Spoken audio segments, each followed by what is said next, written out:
Facing mounting criticism that lethal injection is cruel and outdated, Ohio has replaced it with a system that quickly and humanely rips off the heads of death row inmates using powerful robotic arms. The new device is designed to be as humane as possible, emitting soothing white noise and putting prisoners on a cushioned seat before its metallic talons dig into their necks and painlessly wrench their heads off. Ohio Department of Corrections Director Gary Moore praised the machine, saying, quote, "Our new system is a hallmark of compassion.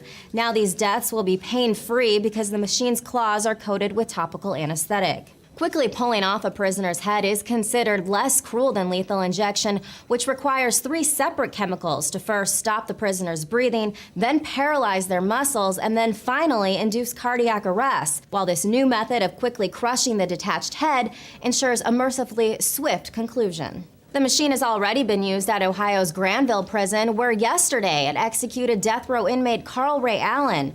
Witnesses say his death was peaceful and relatively painless.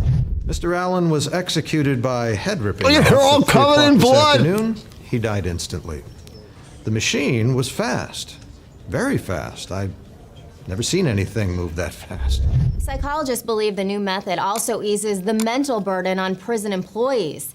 The head ripping off machine doesn't require an operator to flip a switch because it automatically kills anyone who sits in its chair. The machine also handles the prisoner's remains with dignity. And Ohio isn't the only state changing the way it handles capital punishment. Last month, Texas unveiled the Machinator, which humanely squishes up to 50 prisoners at once. And in Louisiana, death row prisoners can choose to become organ donors and have their guts sucked out through an industrial tube. No! Oh, no! Is anything valuable buried in the woods behind my house? Our team of investigators finds out.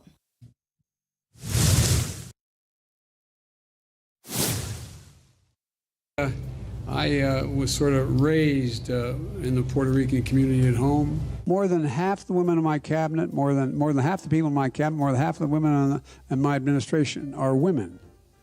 We have 1,000 billion. Oh, really? You know the average tax rate they pay? 8, EIGH%. 8%. I hibernated in a while, Iowa for a while, but you know, if I can digress for just a second, last night I was on television. I was on the telephone, and she was forced to have to travel out of the state to Indiana to seek to terminate the presidency and maybe save her life. That's last part is my judgment. So the best way to get something done, if it holds near and dear to you that you like to be able to, anyway. All right, the lady's unbelievable. Check this out. Check this out. Look close. Pay attention. Full-blown mask on. Ready? Ready? Here it comes.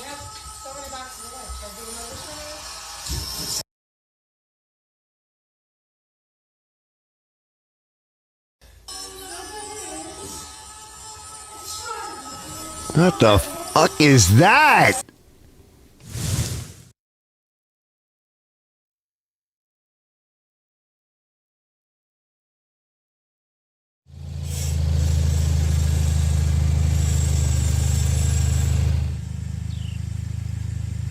Yeah, this one's for me, fellas. All right, this is for me.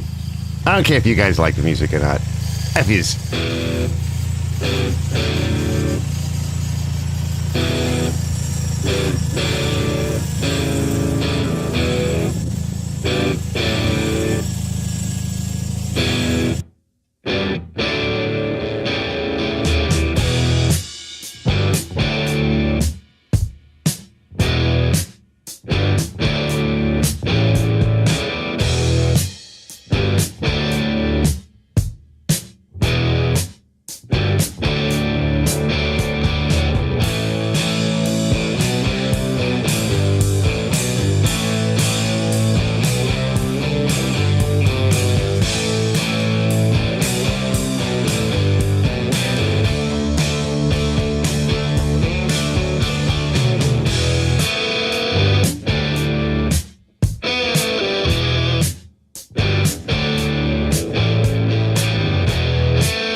Yeah.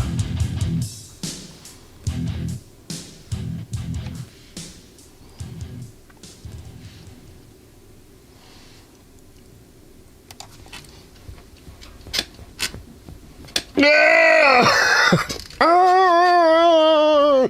You ever see like some of like the cartoons of like Beavis and Butthead or some of the others where they're like air guitaring and it's just the pinky that goes. It's just like you know, head banging, and it's always just the pinky. Yeah.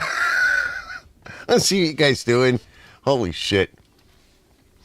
I'm cold, I'm cranky, I'm tired, and I don't think I'm going to be able to make it to 2 hours, let alone 3 or even an hour. Let me catch up to you fellas, see what you guys are doing. Like Barry Ewald says, I'm 62, and let's just say music is cool. Yeah, I'm right there with you, bro. Right there with you. Let me back up. So that was some weird stuff I selected for our fine dining and entertainment at the opening of the show. So let's see. So Dilly Dilly. DJ says Dilly Dilly. Johnny Bravo's watching RSB, which is Right Side Broadcasting. Okay. You know, I used to be a liberal. I remember when I was a kid, you guys might remember this, Reagan said, they used to say, because he became a Republican, and he was a Hollywood Democrat. And they said, what happened? He goes, well, I didn't leave the Democratic Party. They left me. And, you know, the past few years, I got to tell you, I always kind of understood what he meant, but now I feel it. There are no more liberals. They are leftists. There, I said it. I don't know what to say. You can be liberal-minded, but politically aligned with a government, you don't have any choice at this point. You're either for sanity or you're for communism. Let me catch up. So, conservative news source, nice. Barney says, good evening, gentlemen. Henry says, Big Dory Raj, how are you, mate? I'm doing okay. I'm tired. I'm cranky, and I got old, and it's freezing out, and I have, like, not sat down. Even when I went to sit down to do this show, I'm, like, looking around, like, where's that? There's no food in the house. I'm like, it's actual food, but there's no junk food. I'm like, where's that snack? Oh, I can't find it. I got to where's my flashlight? I can't find that. Where's my water? I got to keep getting up and down all day. It's been like that. Finally, it was like I was watching some of Ken's show, and I got done with some of the work I had to do. And I was watching it for a little bit, and I'm like, I got to go lay down. If I don't lay down and stop, that all day, like everything has been, do this now do this, now do this, now do this, now do that, right? It just, I'm like, I gotta go lay down. So I didn't really prepare or anything for the show, and I'm half out of my mind because I'm just tired and cold, and it's hot and cold in here. I don't have to tell you guys how cold it is across the world, but I've been outside in most of it, and when the heat kicks on in here, it's weird because when it gets to be this temperature, it's 20 degrees. I don't know where they're measuring it, but when the heat gets like, has to deal with this kind of outside temp, it will run more than it needs to run. And so I'm dressed for the most part for the shop, and the heat's on, and I got this nice electric baseboard over here, but there's a big window.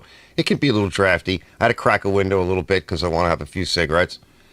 And the heater is so big that I get overheated, and then I can't sit here, right? Because then I feel all the warmth, and I'm like, and it's blowing on me, and then if I turn it down, it gets cold. Because, you know, it's like in the house. It's probably been running since like a week ago. Let me catch up with you guys. Bravo says, we have to look forward to Skynet unleashes AI on us. Yeah, they already did. Uncle Mark's DIY Fix-It channel. Yeah, Mark. It's 8, EIGH, 8%. Yeah, he's shot. But he's not totally shot because he's still capable of unleashing the doom and gloom on our society here, which all comes out of the UN, but that's a political thing. I have a lot of information on that. It doesn't come from our government. Many of you may know that. It actually, some people say, well, it comes from the World Economic Forum. Well, they're a forum. They're a think tank, and they apply economic pressure literally on every government in the Western world through the UN mostly, but it comes from other places as well.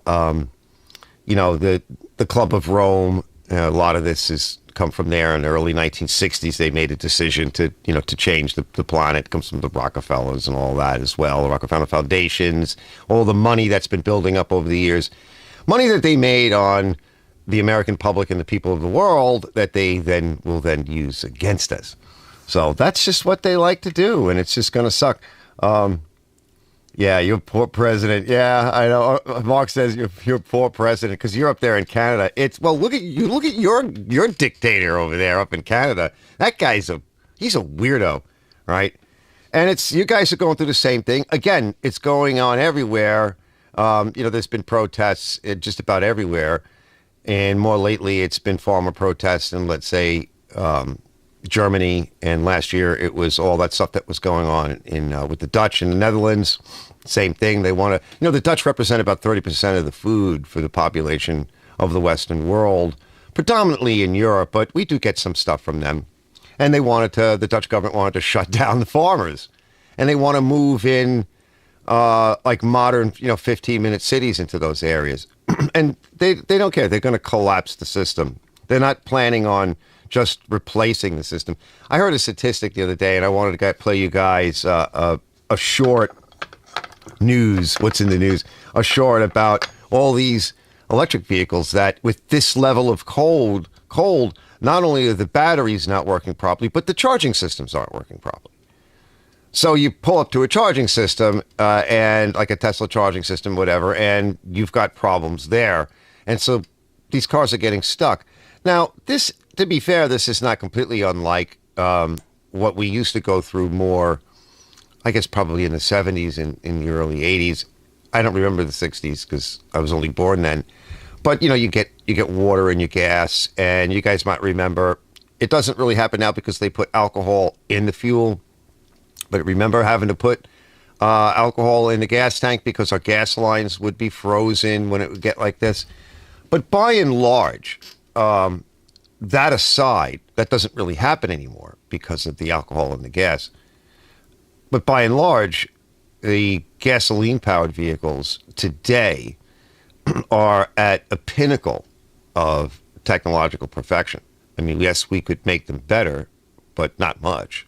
A hybrid is an excellent alternative, for sure. But we've got these damn things pretty much mapped out.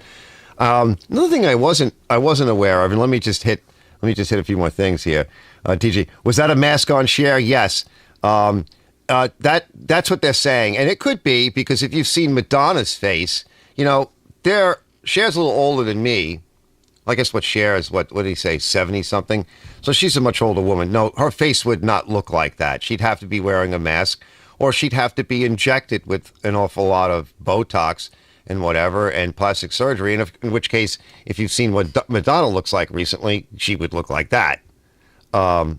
So remember, it's Hollywood. It's Hollywood. It's the music industry. You're putting on a show. Makeup is a thing anyway. Fake hair, fake everything. Everything is fake. So to put a mask on is now potentially another step. And it also shows the vanity, the ego and the vanity, which those are sins. Effectively, well, when we read the story of the Bible, in the Bible, of the story of Lucifer, what was his biggest sin?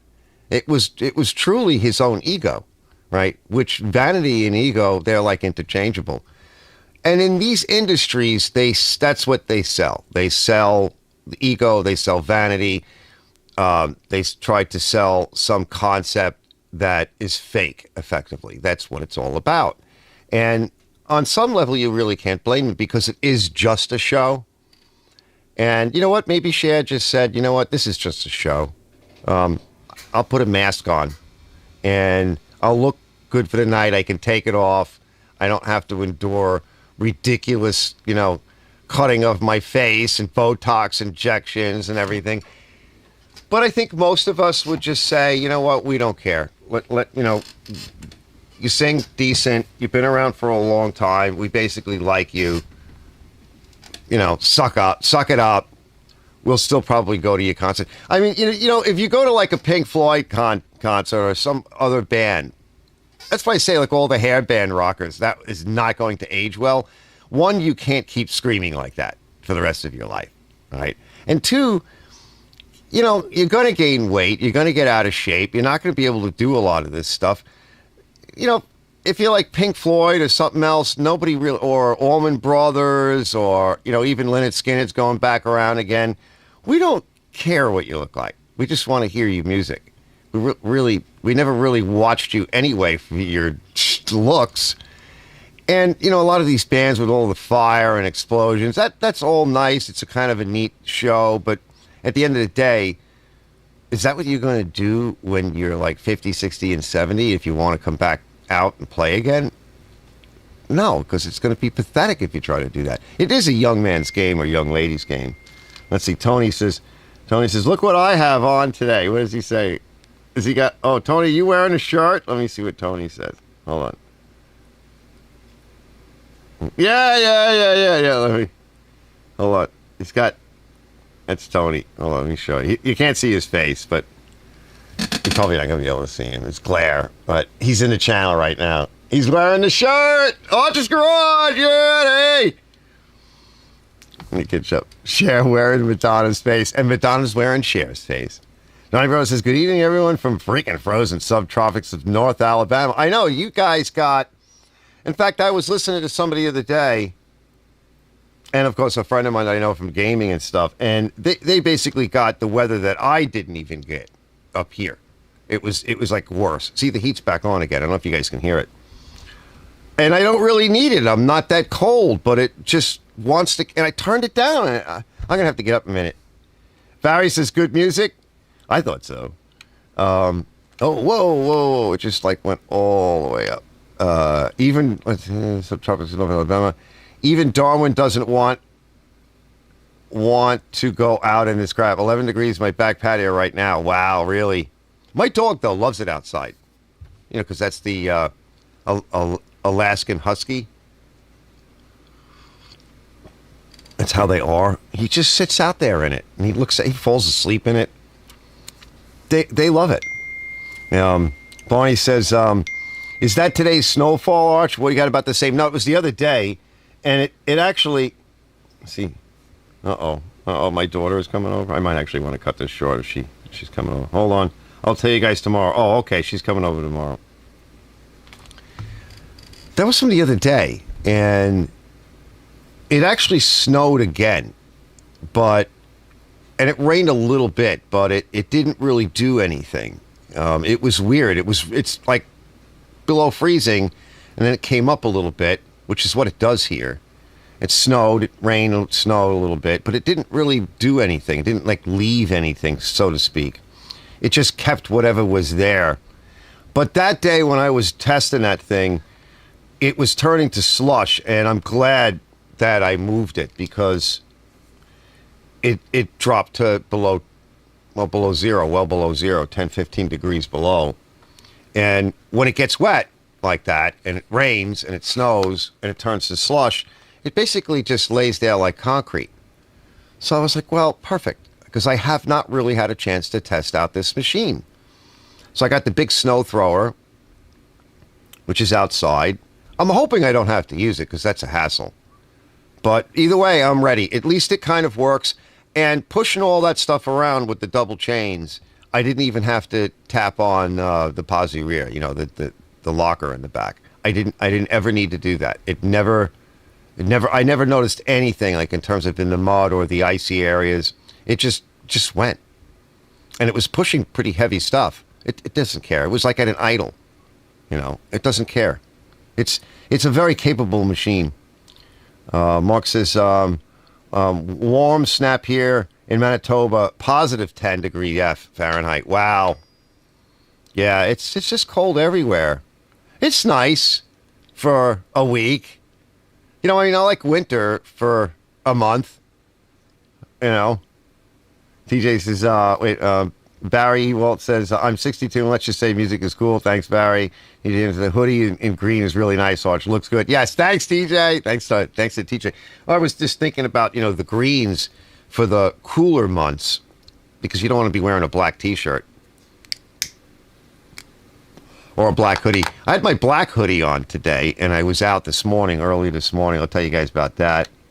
Mark says, no junk food here, darn wife. and no junk food kick. It's not like she's going to be on a TV show, Baywatch, right? And you know what? Pretty soon, coming up, fellas, it won't be Baywatch anymore. It'll be Gaywatch, and it'll be all the trans whatever people out there. Did you see that? I don't know. It was over this summer, right? They had this big trans party on the White House lawn, and that guy with boobs. Because remember, there's no chicks, no such thing as chicks with dicks. There's only guys with boobs. Okay, there I said it. See? So, what is this thing still going off? She says, okay, yeah. She pulled her shirt off on the White House lawn. Whatever. That is just not acceptable. And meanwhile, like, they did throw her out. But it's just, we live in clown world now. We live in clown world. That's not appropriate regardless. I don't care what you are. Even a guy at a thing on the White House lawn, whatever the thing is going on, a cotillion, doesn't matter. You don't take effing shirt off. They're so obsessed with their sexuality and their bodies, and these people are like useless as tits on a guy. It's just horrible. Robin says, it's cold outside. I know. Everybody come in here. Everybody in the shop. Let's everybody get in the shop. Shut the door. All right. Let's everybody get in here. Oh, let's see.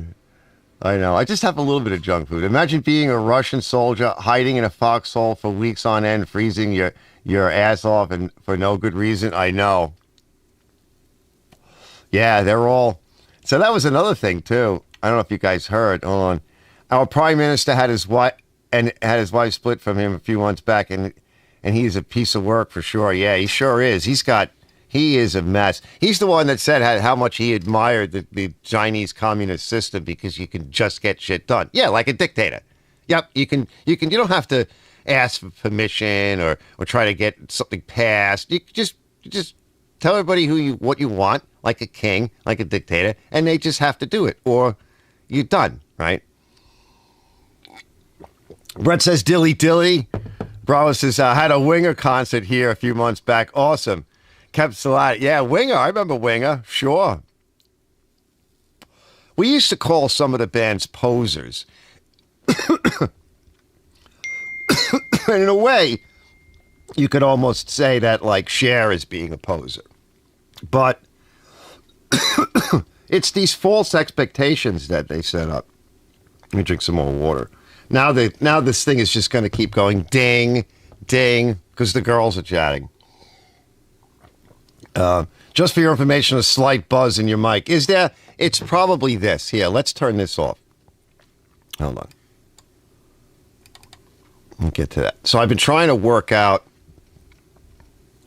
something for, let's see, it should be over here. Where is it? Because of the noise in the shop, I've been trying to deal with the noise issue. And, you try different filters. And a lot of times they don't work. Let's just shut it off for tonight. Now, that should be really clean and clear. Now, the problem I have on a live broadcast is there's no good way for us YouTubers to monitor our output signals. And that includes voice, right? Or vocals. But we can't actually monitor the entire show. And because somebody like me, where I do a bunch of different transitions and things, these are, and show's a little bit more complicated. You're switching things on and off throughout the show. And normally you would have somebody do that for you. Or you could automate it, but then if you automate something, then things are on time. And that's too professional for me. Maybe one day. But usually you would have some way of listening. You have to monitor it. You would need another screen, which, by the way, I want to show you guys that. You would need to be able to listen to the signal. And now, yes, I can put up like what you guys are seeing on this computer, but it'll be in a huge delay. And that delay over time will get worse. It's just lag. So you wouldn't want to do it that way. What you really need is a in-time system that is really basically on the output side of everything, and this way you would know. Mic is off, that signal's not coming through. Because there are times when I've tried to show you guys stuff, and I watch the playback. Nobody says anything, because nobody's listening to me anyway.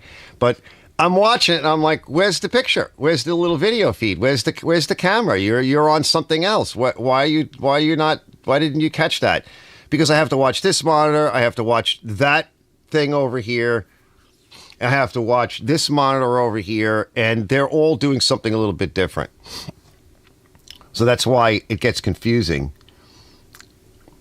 Let's see. I purchased a carburetor for my Ryobi. TJ says pressure washer from HIPAA should be here in 10 to 15 days. Nice.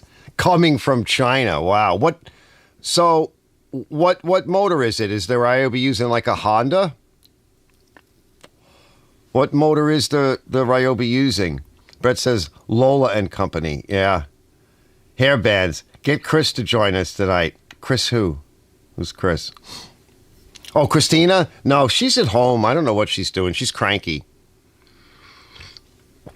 She's having some kind of issues with a landlord and the girl she lives with. The girl she lives with just keeps letting her boyfriend stay over like 3 nights a week. And that was never part of the arrangement. And that's not actually in the contract either. You're not supposed to do that. She said she's tired now and she just showered. So she's got issues with that, trying to work that stuff out. Because that's not right. I mean, you're renting a place. The expectation is it's your place with that one other person, basically, if you have a roommate, not more people. Because, and especially somebody you don't know, and it's a guy, and you're trying to just walk around in your place. There's somebody else there, right? That's not right. Yeah, it's Mark says sounds better. Yeah. I need to spend more time with it. I think I got it worked out. There's a couple of videos that I put out that I didn't like it there either. Also, this mic really should be a little further away. It's not really a vocal mic. It is a camera audio mic, and it's a shotgun style, so it's actually meant to be further away. Like it can hear things from across the room and sound fine. But this is too close, and I'm probably a little too mic'd up. And the other thing I noticed, too, is that I noticed that the screen is glitching a little bit, and that has something to do with this monitor. The software that adjusts the audio and stuff, it must be, it's glitching the system. And it probably has something to do with, in computer terms, it's called IRQ, interrupt request. Everything is going through one single USB-C. So I think that could be the problem, too. I noticed that if I turn it on, if I turn the software on and I go to adjust it, it glitches the monitor. It glitches the camera input. And it's probably interrupting it. And there's not quite enough bandwidth in the computer to handle everything I've got plugged into it all at once. Because I have a lot of things plugged into this computer. And the computer's getting a little old. I mean, I've upgraded it, but it is old by any standard today. Barry says, weather here in Illinois sucks right now. Back to the 20 degrees tomorrow. Is that like back up or back down? Bravo says, we'll be back up here 70 for Thursday. Can't wait. Been iced in since last Sunday. Wow. Yeah, we haven't fully iced in. I remember one time, one year, I think it was like a February, and it was a bunch of years ago, and it had been, below freezing for like almost a month. So the bay froze, and I'd never really pay any attention to it, but my friend Elizabeth says, let's go, I want to show you something. So she brings me over there, and they're ice boating. They take their boats, and they ice boat in the frozen bay, and you could literally... what's back up? Oh, back up. Yeah, back up temperature. Yeah. You could literally walk. I started walking out on the bay, and I was about halfway to Fire Island, if anybody's familiar with Long Island's layout. That's quite a ways. It's a little scary because you're basically in the middle of the bay, and right on the other side of Fire Island is the ocean, it's the Atlantic Ocean. So it's not really that far. And the waters are fairly deep. Let me shut this off, because it will, not only will it beep when they say something, but it will continuously beep for a certain number of times. It's just so damn distracting. So now where the hell am I? What am I thinking about? I don't know what I'm thinking about. I don't know where I am. Tired, I'm cranky, I want to lay down and watch a stupid movie. I've watched so many of the free ones, like I gotta see what's up next on the free movie lists. What's Boot Not Chuck?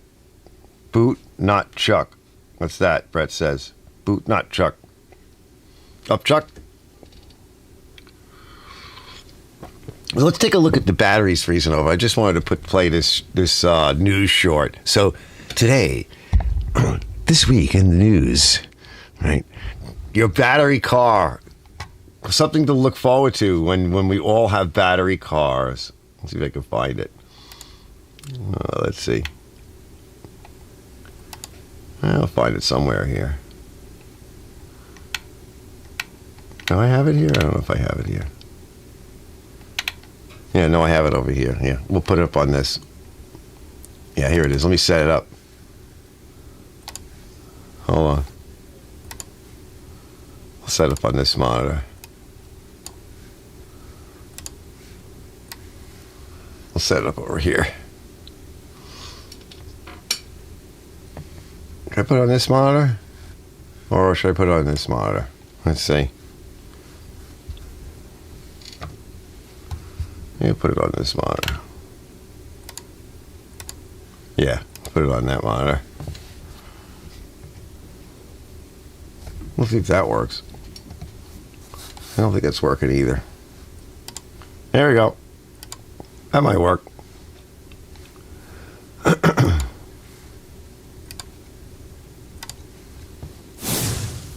Okay, Emily, thank you. That cold is also causing some big-time headaches for Chicago area owners of electric vehicles. Yes, I never thought we'd say this, but it's true. As Dane Placco reports, the low temperatures have caused some headaches for owners looking to charge their cars. Electric cars may be the way of the future, but it's clear there are some problems when it comes to charging them in Chicago's deep freeze. Oh, we got a bunch of dead robots out here. Dead robots. Dead Teslas packed the parking lot at this Tesla supercharging station in Oak Brook, a scene mirrored in other supercharging stations around the Chicago area. Man, this is crazy. It's a disaster, seriously. With temperatures falling into the negative double digits, these charging ports have stopped charging, leaving many Tesla owners stranded here in long lines since Sunday. Nothing, no juice, it's still on 0%. And this is like 3 hours this morning being out here, after being out here 8 hours yesterday. Has it been charging? No, not at all. It just isn't working. At all. It's just frozen, and so I'm getting it towed to the Tesla service center because that's my only option at this point. Adding to their frustration, they say, is that they're getting no help when they call Tesla for assistance. No response from Tesla. We have been suffering since yesterday afternoon. These are unusually cold temperatures, but do you find this acceptable? No, not at all. Not really. I think it's less on the actual vehicle and more on the infrastructure. Tesla has not responded to our emails for comment, but an automobile expert we talked to said that the owners of all EVs should hit the battery precondition button on their car before attempting to charge it in extremely cold weather. Oh, so you got to hit your battery precondition. No, it could be the chargers too. Like the guy said. Let me shut this off here. What is that doing on? Look at what I said before, boot, not Chuck. Okay. Get Chris to join us tonight? What does that have to do with boot, not Chuck? I'm lost. Okay, I get lost easy. You know. So isn't that funny? You spend all that money for that car, and those cars are not cheap, right? Those Tesla cars, and you got to put up with something like that. You know, it's a horror. And like Tesla's one of those vehicles where, I mean, in a way, they're good because you can't do anything. Nobody can fix a Tesla but Tesla. So if you buy a Tesla, if anything goes with it, you're bringing it back to Tesla. There's really no one else can fix it. No one else is authorized to fix it. Let's see, Brett says, after the Chris comment about mom being a landlord.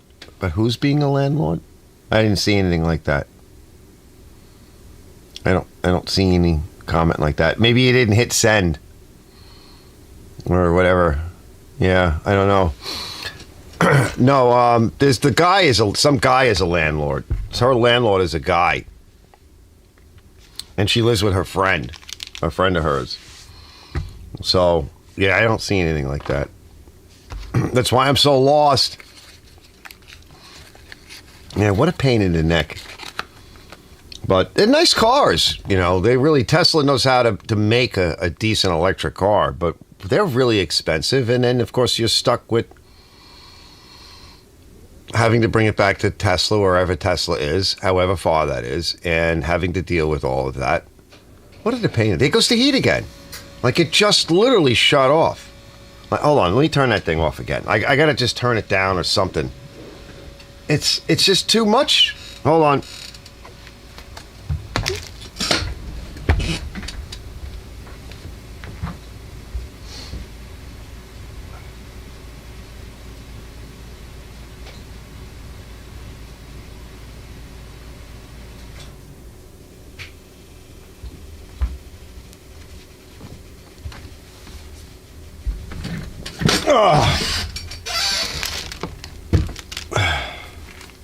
See what I mean? I can't sit down tonight at all. Every second I get, I'm like, oh, I got to get back up as soon as I settle down on something. Yeah, see it. The video feed is just freaking out. It just keeps twitching and stuff. And I think it does have something to do with this software. Let me shut the software off completely. We'll see what happens. Johnny says, well, it isn't Tesla's fault the batteries aren't capable of dealing with cold. Batteries have never dealt with cold well. It's like science is something. Yup. Something to do. But science, have you followed the science lately? Now, you're not following the science. Safe and effective. The science that they refer to, and it's getting bad because they're like purging the web as well. They're really limiting what we can find. The science that they refer to is all of this make-believe science that they buy off scientists to tell us what the science is. I mean, you can't even be a scientist really anymore because your money comes from some government program. And if you don't toe the line, well, then you don't get the money. There goes your program. So it's programmed, literally.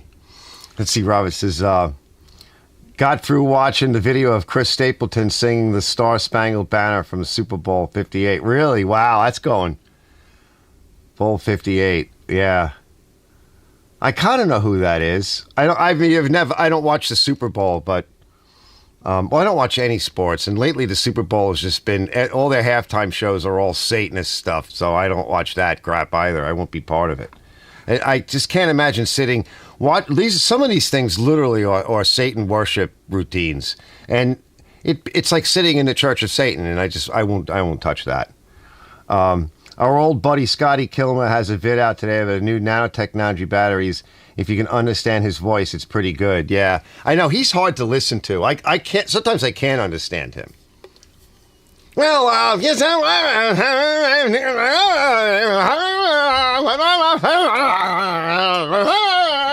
I'm like, bro, get some, image stabilization on yourself, right? This is the guy that when the guy has image stabilization on his camera, so everything looks good there, but he's like, I'm like, bro, calm down a little bit, whoa.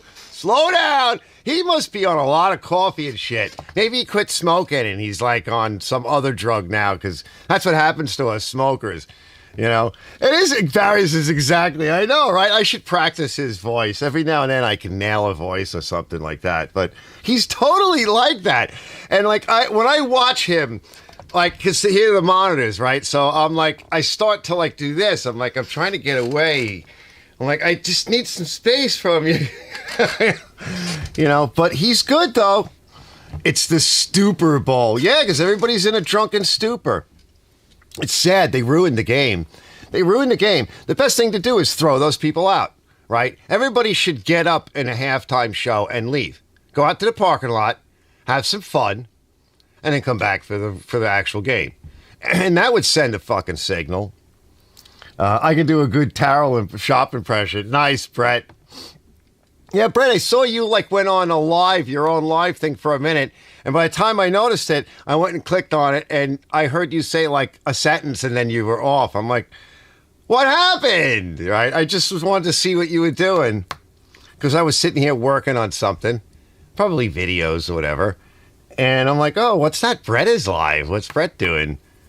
And I clicked on it. I guess by the time I realized it was you, whatever, we were testing, I guess. Live test. I think you can do, if you want to test live, you don't actually have to go public. It's just like all the other videos. Just click if you don't want anybody to see it. That way you can completely screw up and nobody will know. Kind of like I do on my regular lives. You can just unlist it and then you can play for hours in your live wonderland where you can screw up all over the place. Nobody will ever see it unless you give them the link. Unlike me, where I actually press the public button and everybody sees it. And says, oh, look at Art. He's being a complete idiot right now. You and I should do a live together or something. Yeah, eventually I'll do something. If I want to go, I have to use some sharing software, whether it's StreamYard or something else. Because like I told you guys, I don't use any of that because of the kind of production that I do.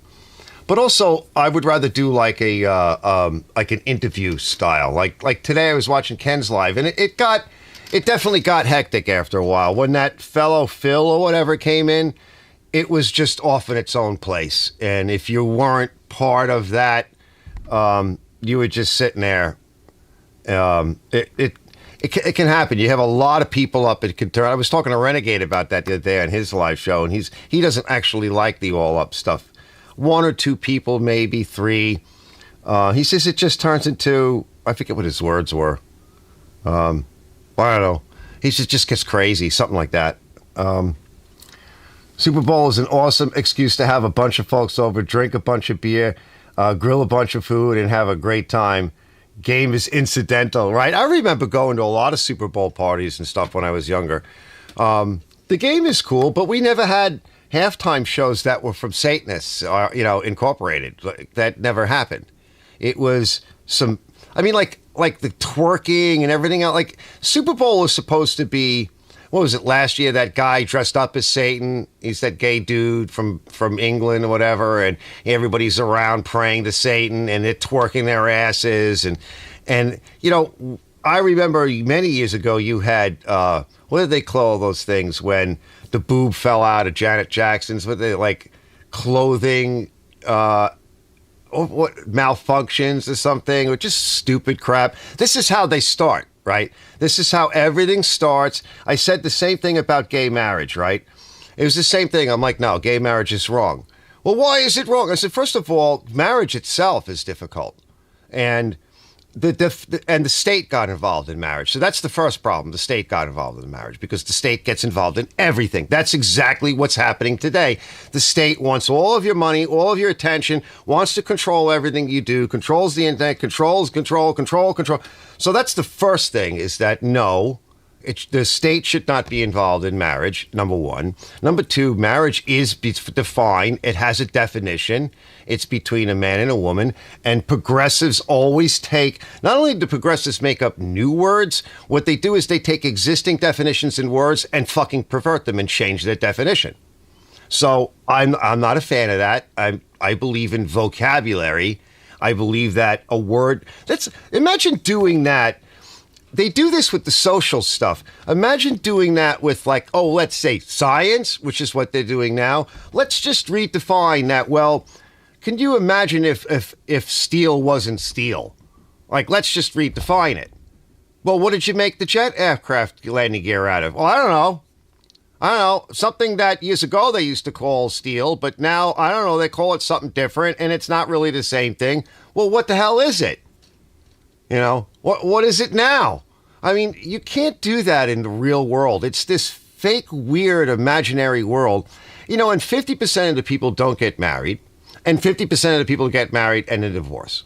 And by the way, statistics just came out recently about lesbian marriages, right? 70% of them, almost 75% of them end in divorce. Well, gee, go figure, because they're all women now.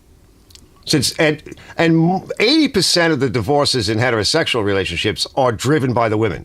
So a woman and woman marriage, well, of course, 75 to 80% of them end in divorce, and, well, it's a woman that divorces the other woman every time. I mean, this is just perverted. If you want a union between a man or a woman and a woman, call it something else. I don't have a problem with that. But don't give it don't steal because this is what they do. They steal. They take. They take from something else. They want to be part of it. They don't want to be part of it in the way that you're part of it, so they redefine it. They water it down, puke on it, step on it, turn it upside down, and then they destroy it. And they want to take it away from you and me. So no, I'm against it. And of course, they're destroying it and making it worse. And now people don't even want to get married.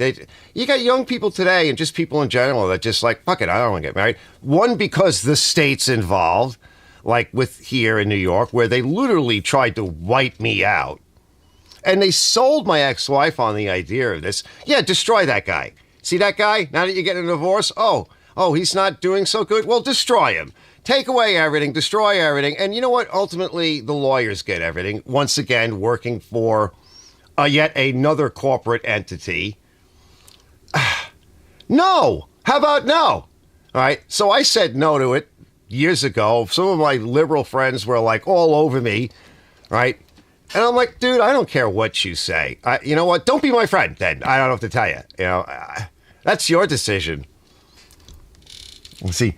The modern women's. I call it standards, Blondie Stone says. Yeah, well, wardrobe malfunctions, Blondie says. Doc says, hey, Doc. And he says, looks like I joined at a good point in the show. Blondie says, I call it standards. Modern women's, Johnny says. Marriage, let's see, Brett says, marriage is clearly defined in the Bible between man and woman. God created Adam and Eve, not Adam and Steve or Ellen and Eve. I like that. And once again, you're right. Thank you, Barry. And, you know, yeah, I mean, even if you're not a Bible believer, even if you're not a God believer, even, I don't care, you should be able to believe in some basic concepts of society is, it's not even about norms and morals. Society needs, in order to operate, like operate an airplane. It's not, should we push this switch? Maybe we'll push it. Maybe we'll, maybe we won't, right? You have to have some fucking rules that make sense. And you can't keep changing the existing rules when they work. What you can do is you can say, all right, why offend all the people that are Christians? By the way, they're coming for the Christians. All right, that's a good. I don't even want to get into that right now, but well, they're coming for everybody, but in particular, there goes the heat again. Holy shit! I just gotta shut that thing off a minute. It's too hot in here. Hold on. Damn.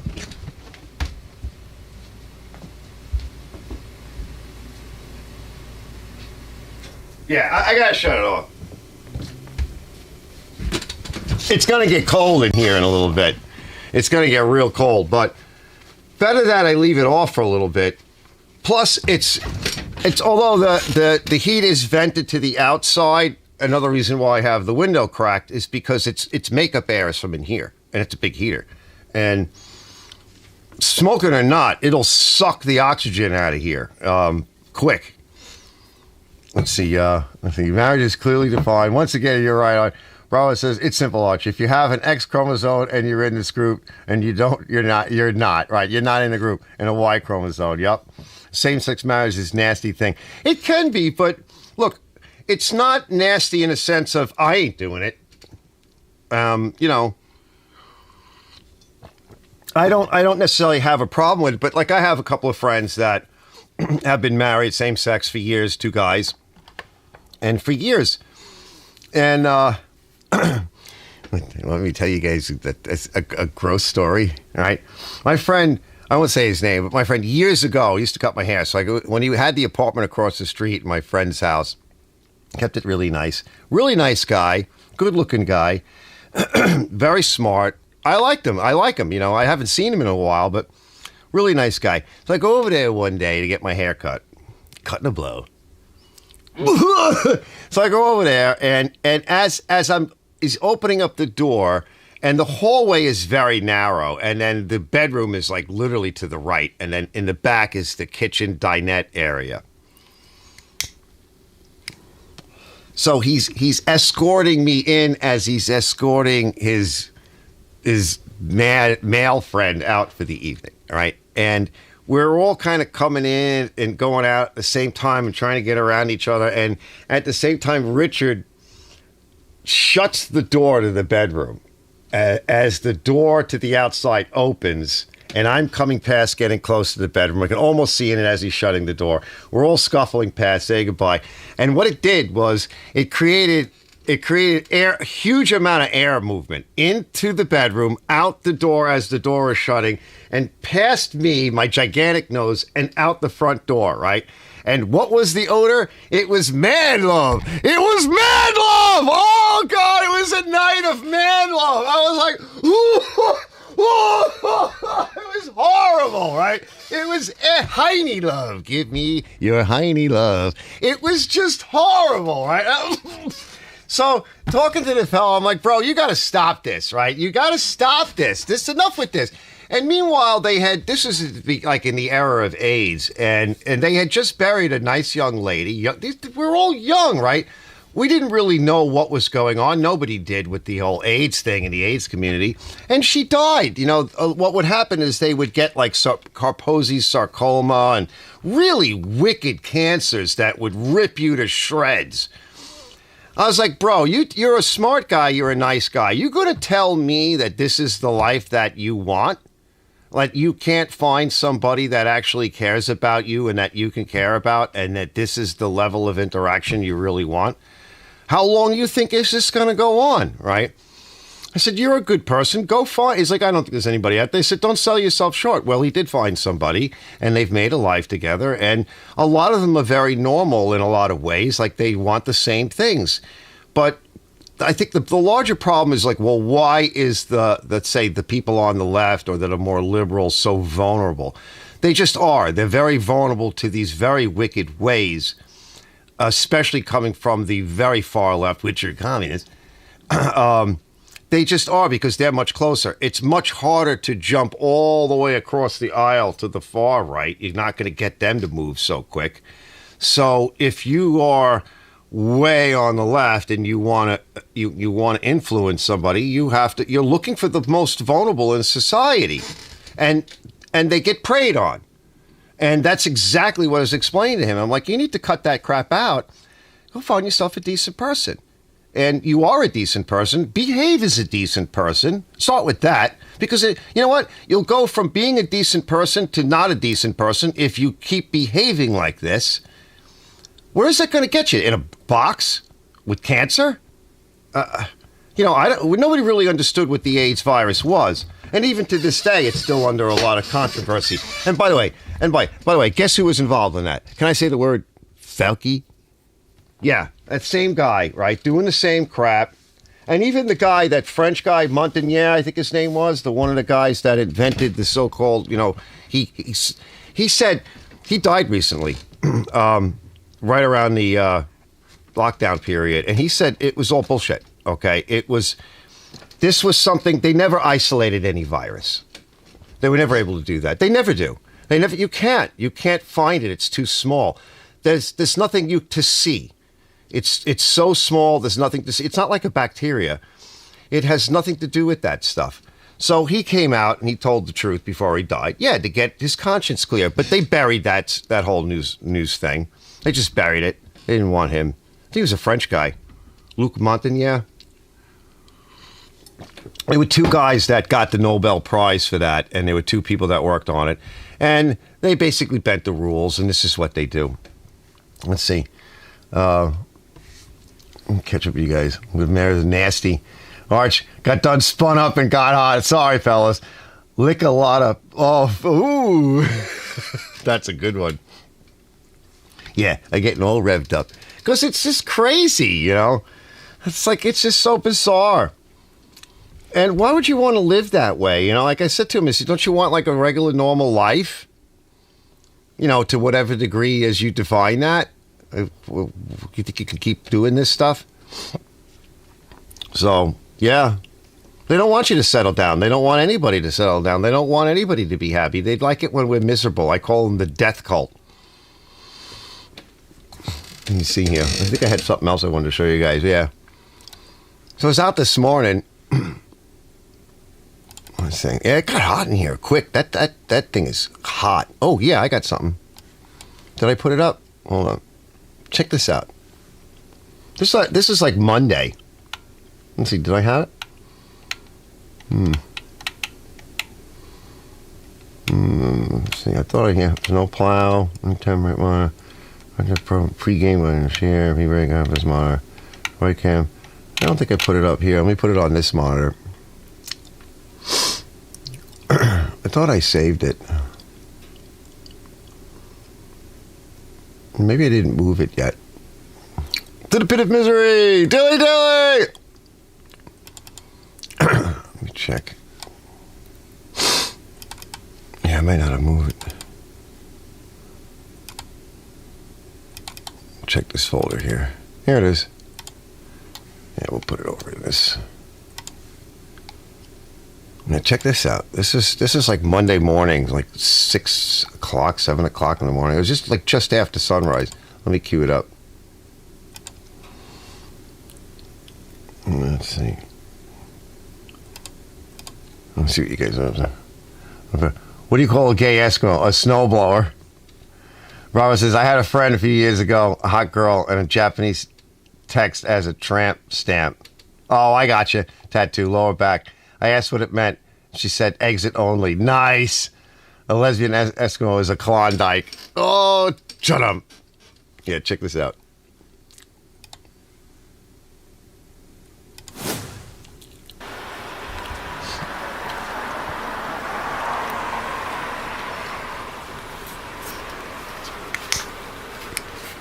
Oh, yeah. Looks like it's in a shed. Is that a little house that somebody's renting? Could be. Could also be these damn lithium batteries that keep blowing up. I don't even like keeping them in the garage. Look at all that smoke. That's pretty dirty. Yeah.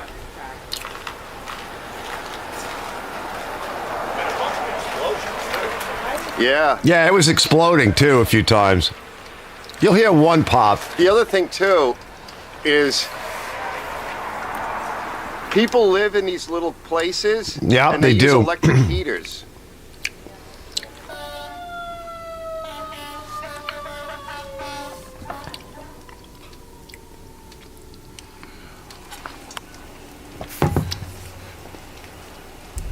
Yeah, it's unfortunate.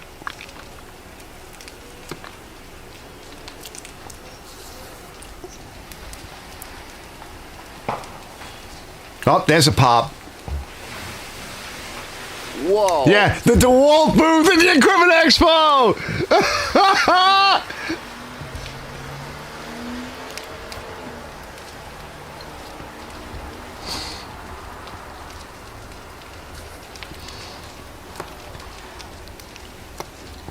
Oh, there's a big hole right there.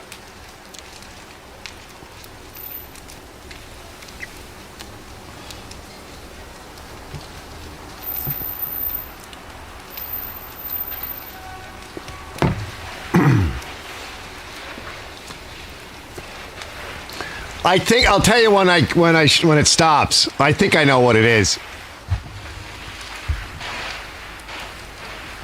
Wow.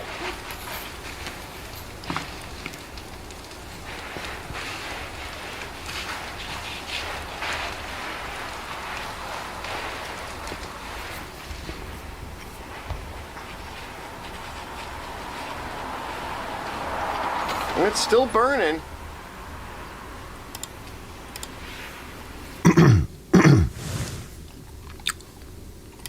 All right, so let me close it. So what that is it's a little shed or garage. Now, I'm going to be careful here. I live in a mixed neighborhood. I don't have a problem with it. It's a nice neighborhood. Now, many of you guys may know what's going on down at the border. And if I may add, right, the governor is suddenly trying to put a stop to it. And the federal administration currently is about to wage war with Texas. Biden is actually threatening to send F-15s or whatever he said down there. They caught him in a hot mic. But yeah, so this is a big problem. And if you guys may not know, the mayor of New York City has actually spoken out about it. And of course, the left tried to go after him because we don't know where to put these people. They're literally shipping them all over the country. This is going on around the world in all the Western countries. That's deliberate. It's not just an American thing.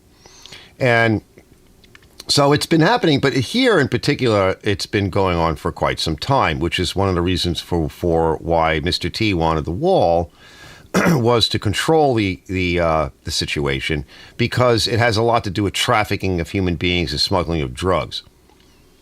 Now, that said, all these people have no place to go. Now, recently, this past week or two, in New York City, at a couple of schools, they literally threw the kids out of the school and moved in these, quote, immigrants into the school. And now the kids have to be homeschooled. And the parents that are freaking out because they're paying all these ridiculously high taxes for all of this stuff. Now their kids have to be homeschooled through Zoom, and the parents have to be home. The parents can't be home because it's so effing expensive that they have to go fucking work every day. And so suddenly they're told, oh, you got to stay home and you got to do this. And it's becoming a nightmare. It's going to get worse. Now, that said, this has been going on for a long time. And across the street, that house that you see directly across from me, that is a rental house. It's been owned by different people, both immigrant and non-immigrant. Okay? It doesn't matter who owns it. It's still the same situation. The entire backyard has been concreted over as a parking lot. It is a very large yard. There is a little shed with an air conditioner in it. Code enforcement's constantly over there. There's somebody living in it. It's a tiny little, it's small than my shed. It's probably like 5 by 10 or something. It's got an air conditioner in it.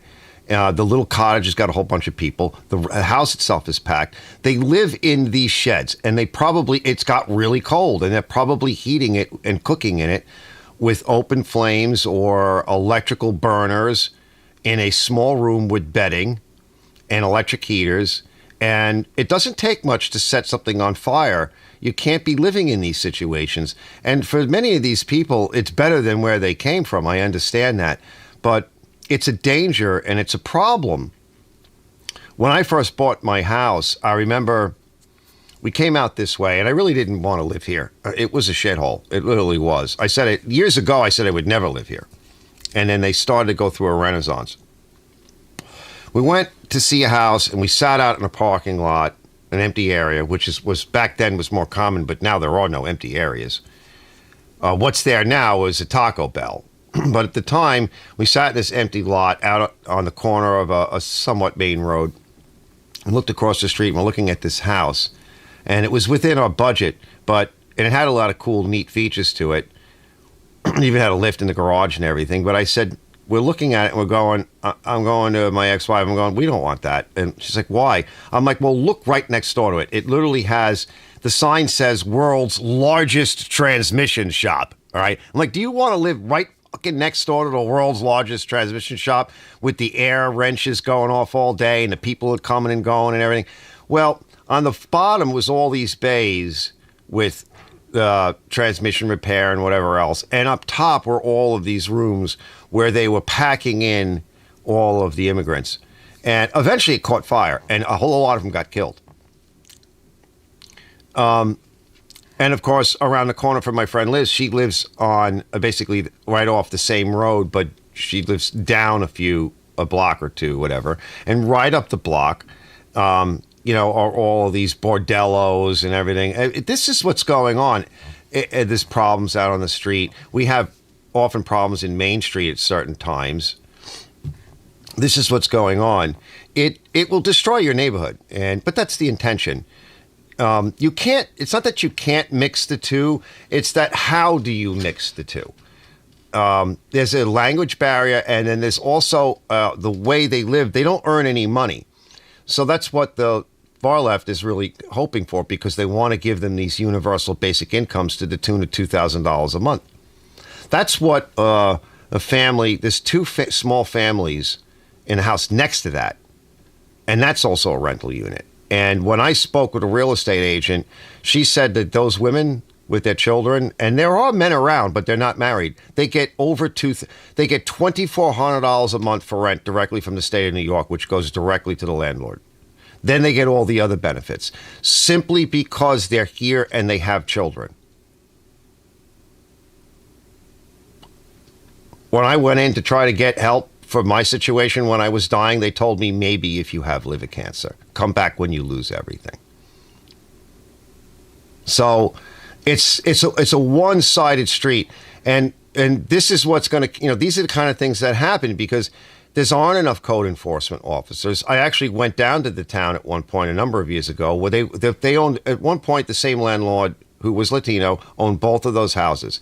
And they took the fence down, they turned it into a gigantic parking lot. And every day, every night, they played volleyball. They had lights up, they played for money, they played for beer. There were cars all over the place on the effing front lawn. They never stopped. And I went over there and I said, look, you got to hire some Spanish-speaking code enforcement officers because we can't handle this anymore. It's just constant. It's just they don't ever stop. There's a steady stream. They come from all around and they play across the street. And what you try to talk to these people, they're nice people. And they don't even understand any of this. They hit my van. They totaled it. No one ever left a note or anything. They're illegally here. They're legal licenses. They have no insurance. This isn't the way to do it. And just like I mentioned, was now the state of Texas is deciding to go up against the federal government. And the federal government is doing this not because it's the federal government. It's doing this because it's a UN agenda for the 21st century. And I've spoken about this before. It's Agenda 2030. It comes through the UN, out through the World Economic Forum. And they want, in this country, they want to hit 100 million immigrants from China, from Iran. It doesn't matter. They're all being funneled through the same area, and they don't like white people. Okay, it's reverse discrimination, it's reverse racism, and it's done deliberately to destabilize the United States. They want to put these people on universal basic income. I'm going to tell you, I'm going to make a prophecy here. All right, one of the reasons for all the shutdowns, which there were reasons for that, and they weren't the obvious ones. If you look in Manhattan, much of the office buildings are empty because when they forced a lot of these companies to use Zoom and people to stay at home, they forced that technology to sort of move ahead, and they forced the whole situation with the landlords. And many people did leave the city in general to move to other areas, but many of these buildings are unoccupied. So instead of throwing these immigrants into the school system and displacing the kids that already live there that are, they could be documented or natural born, they're displacing them. But ultimately what they will do with these immigrants as they begin to pile up is they will move them into these high rises, creating instant 15-minute cities, which is the plan for all of the Western countries, to pack everybody into the cities. So businesses will continue to leave. Everybody will be packed into these inner cities, just like they've done to the blacks and the Puerto Ricans for years. They did that.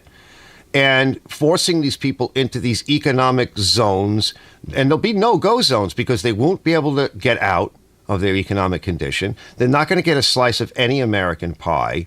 Most of us won't. We'll lose it. And they're going to essentially shack them up in there. And they're going to pack them in. So that's what's going to happen to, especially lower New York. So, yes, Robert says these cities already exist in China. Well, it's the Chinese model, and even Trudeau said it. He liked the Chinese model. They all like the Chinese model. It comes from the corporations. It's truly fascism. It's not even the politicians that so much is. It's not even left or right, because the right goes along with this too, by the way. Don't think that they don't.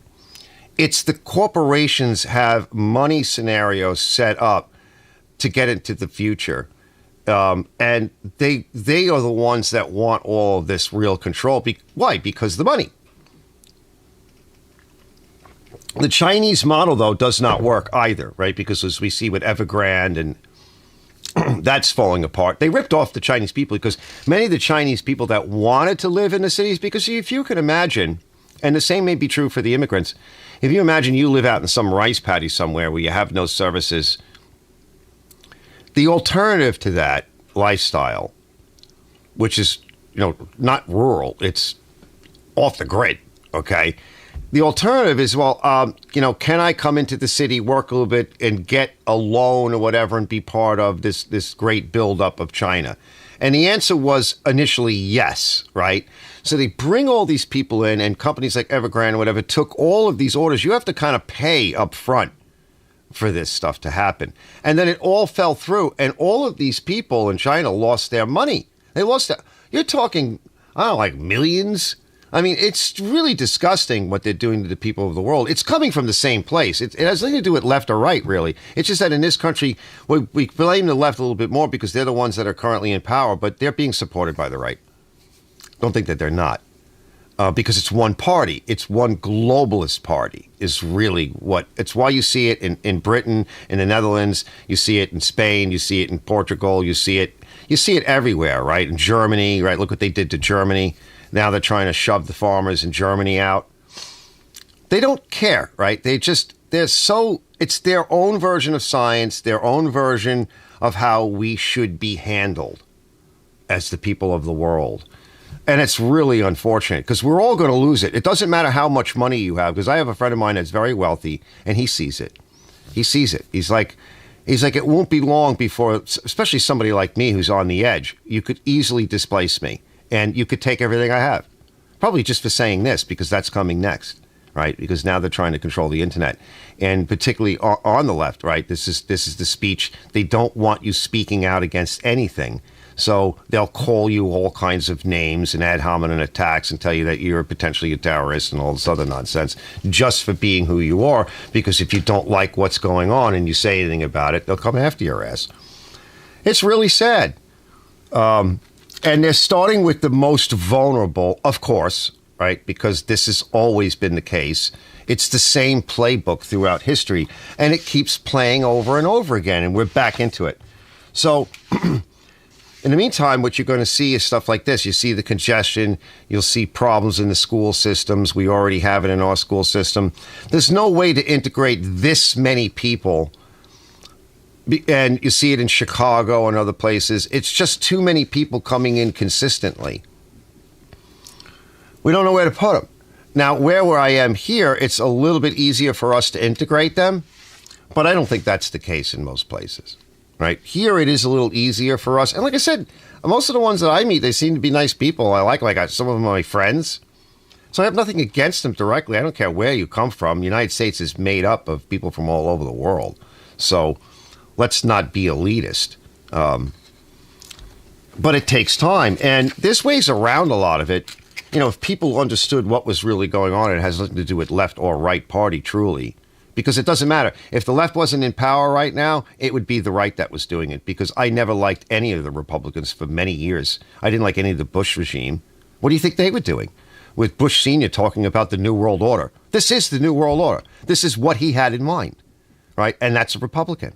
So there's no one that you can go to in the uniparty system in this country or in any Western country where you think you're going to get any kind of relief from this stuff. And no, I don't think Mr. T is going to fix this. He says he wants to, but I don't trust him. I don't trust any of them. Why would I? Right? I mean, that guy Vivek Ramaswamy, he sounds like the AI version of the America First Party. I mean, he always says the right things and he's eloquent. I think the only thing that some of us actually liked about Mr. T is the fact that the guy could barely speak. And in a way, he sounded more like us. This guy Vivek literally sounds like the AI. Is he real?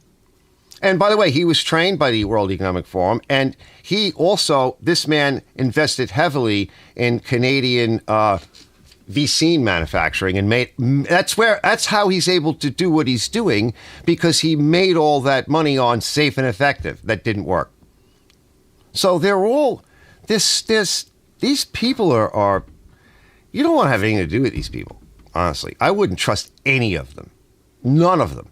None of them. I give everybody a rating, prorate in percentages. I don't care who they are, right? I don't care who they are. I don't trust them. Yeah, everything is free. Let's see. Yeah, I like that. The DeWalt booth at the Equipment Expo. What was that? Explain that. Sometimes it's so cold that the fire... Oh, yes. Yeah, you could see it turning into like a frozen mist. That's how cold it was that morning. As Eddie Murphy said in his cookout skit, when his Uncle Gus lit the grill with gasoline, now that's a fire. That's a fire. Look at that. Yeah, I used to do that. Rob knows. Well, he says, you really have to keep track of these batteries and get rid of the old ones. You can't just put them in the drawer anymore. Oh, God, bro. That's a lesson, fellas. Right there, he nailed it. Yeah, because I've got some of these older batteries for my camera, and they started to swell up, and I actually had to sand the case down a little bit to get them back in. They still pretty much work, but I got to get new batteries and get rid of the old ones. Yeah, the Love Shack, Trump 2024. And again, I don't think Trump, I don't trust him. I'm sorry, I don't. And you don't rely on one person. That's probably another conversation as well. But I wouldn't rely on anybody. The only way really around this is for people to understand what they are and who they are and where they are. And we don't have a constitution anymore, right? This, I think it was like 18 something or other. Once again, the United States created the Washington, D.C., which is a corporation. It's the United States, not of the America. It's the United States of America. It's all caps. It's a corporation entity, and you and I have a serial number through our Social Security number. That is our employee identification number. You're a fucking employee. That's what we are. And it's the only company in town.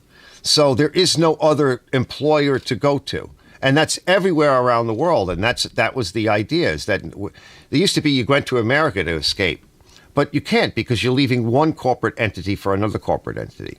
So there's not going to be any remedy if you stay within the corporation unless you understand what your rights are as a corporate entity yourself, which if you're self-employed and you learn a little bit more about like independent businesses, you have to learn to behave as the corporation that you are. Stop behaving like you're an individual with rights, because you're not. You're not. Right. That's why you look at your birth certificate. I went over this not that long ago in one of my other live shows about what a person is in the fictional legal fiction entity of corporate law, the UCC code, and maritime law. And that's the end of it. See, cities already exist in China. Yep, Rob. What's up, Rob? Jamie goes, everything is free. No empty cities. Yeah. Well, they don't want them empty. You know, ultimately that sucks. So a lot of the cities that were empty, they started tearing down some of these buildings. Because without people in them, you can't maintain them. They're going to fall down. So you don't, like New York here, there's so many empty vacancies, right? You don't want that. So what's the solution if you're a corporate entity? Fill them up. Fill them up. Bring people in. Force them in. Allow them in. Get them in however you can. Fill them up. But what they're filling it with is it's going to create a modern version of what it was like in like lower New York back at the turn of the century and around that time when everybody was coming through. You had tenements. And then and it got really bad around the Great Depression. Okay. And they're going to try to do it differently this time. However they see it. It's their dream. It's not my dream. It's not your dream. It's theirs. And they can make it happen. I don't know, Would it be a better life for the people that are coming over? Not currently, no. Not there. Not in the sea. Out here it is. Because they have more access to different kind of work, a different kind of a lifestyle. There's a little bit of mobility, right? I see what they do. It's not really there. It's very hard for them to do it there. Very, very hard, especially now. They were sleeping on the street, and they were in this tent city. The wind kicked up. It started to cave in. The city panics, and they can't wait, right? So they shove them in someplace, wherever it is. It's all, even the mayor said, he's asking for help from the government in terms of financing, and the government won't give him any money. Meanwhile, it's the government's plan. It's not really the city's plan, but they're instituting this through all of the cities in the United States because it's the easiest way to do it. Just usurp. You don't even need government authority, right? You can usurp it. Because it really doesn't matter who's in government. If you can usurp federal government authority, whether they help you or not, you can just go to the states and put pressure. And this is what we've been seeing in a lot of these bigger cities, particularly with the assistant and district attorneys. They're Soros paid. There, I said it. Right, and so that's his agenda. It's one of his agendas. It's this new modern world that they have this dream of. And they pour tons of money into it. See, Rob says, gets us into your head, Mr. T does what is best for him and his family. Well, that's because you're a leftist and, you believe all the crap that you watch on CNN, CNBC, and MSNBC. I can't help you with that, bro. That's your thing. But whatever he is, he definitely has more of the one thing's for sure, he has more of the backing of the people of the United States than any other politician. That's for sure. And most of those people do not believe in what's going on in CNN and CNBC and MSNBC because those are all companies that are run by the same handful of people, and they all force feed lies on the public. And it's pretty much well known that that's the case. So I don't even watch that crap anymore because it's either lies, twisted truths, or they leave out conveniently all the stuff you would really need to know. And I keep an eye on them every now and then. I see what they say. It's disgusting what they say. It's absolutely disgusting, and it's perverted, and it's lies. And I could fill your inbox with reams, but you would never read it because what they've done, and what I've noticed particularly with, and I hate to say this, with a lot of my friends that are on the left, they've learned to be myopic. They only see one thing, and if you try to introduce any other evidence, they freak out. I'm not biased that way at all. I've been in the center and accused of being in the center because I'm part of the problem because I won't pick a side. What side would you want me to pick? They both suck. Why would I want to pick a side? Let's see. So get this into my head. And also just that statement alone is so aggressive and insulting. Get this into your head. Right? How about you get this into your head, motherfucker? No! I'm just kidding. But really, get it in your own fucking head. Get with the fucking program, bro. All right, you're getting screwed, okay? And the people that you think, like Biden and everything, if you think he's good, you're on drugs, bro. I can just hear Mr. T play the fool who banned gas equipment. Yeah. They're trying to get rid of your stoves now. I love that. And and the whole left said that's a lie. That's a lie. Well, it's true. It's true. Another thing that's a lie, but it turns out to be true. Right? I mean, how many of those can you take before you wind up and go, holy shit, they've been lying to me for years? Doc says, never trust politicians and the weatherman. Yeah, the weatherman, yet global warming and climate change, like they can figure that out with their climate models, but they can't get the weather right? I mean, give me a break. It's all about making money. At the end of the day, right? You'll lose, we'll lose, I'll lose. It will be more expensive. You'll have access to less stuff. The quality of stuff will suffer, and they'll make a fortune. So, I think, but he said, oh my God. Look, he says exactly what they all say. Oh my God. Let's see. Never trust public voices. If you want to see our future, just look South Africa now. It's coming. That's right. Robert says it's the China building bubble. These are new and empty. Brian says check out the book Into the Cannabis Pot. Oh, that's an interesting one. The Cannibal's Pot. Oh, I thought it was cannabis. And Robert says, and you're a conspiracy theorist. That's what they all say, except that like 80% of the conspiracies that the left says are conspiracy theories came true, but the left just doesn't know it yet.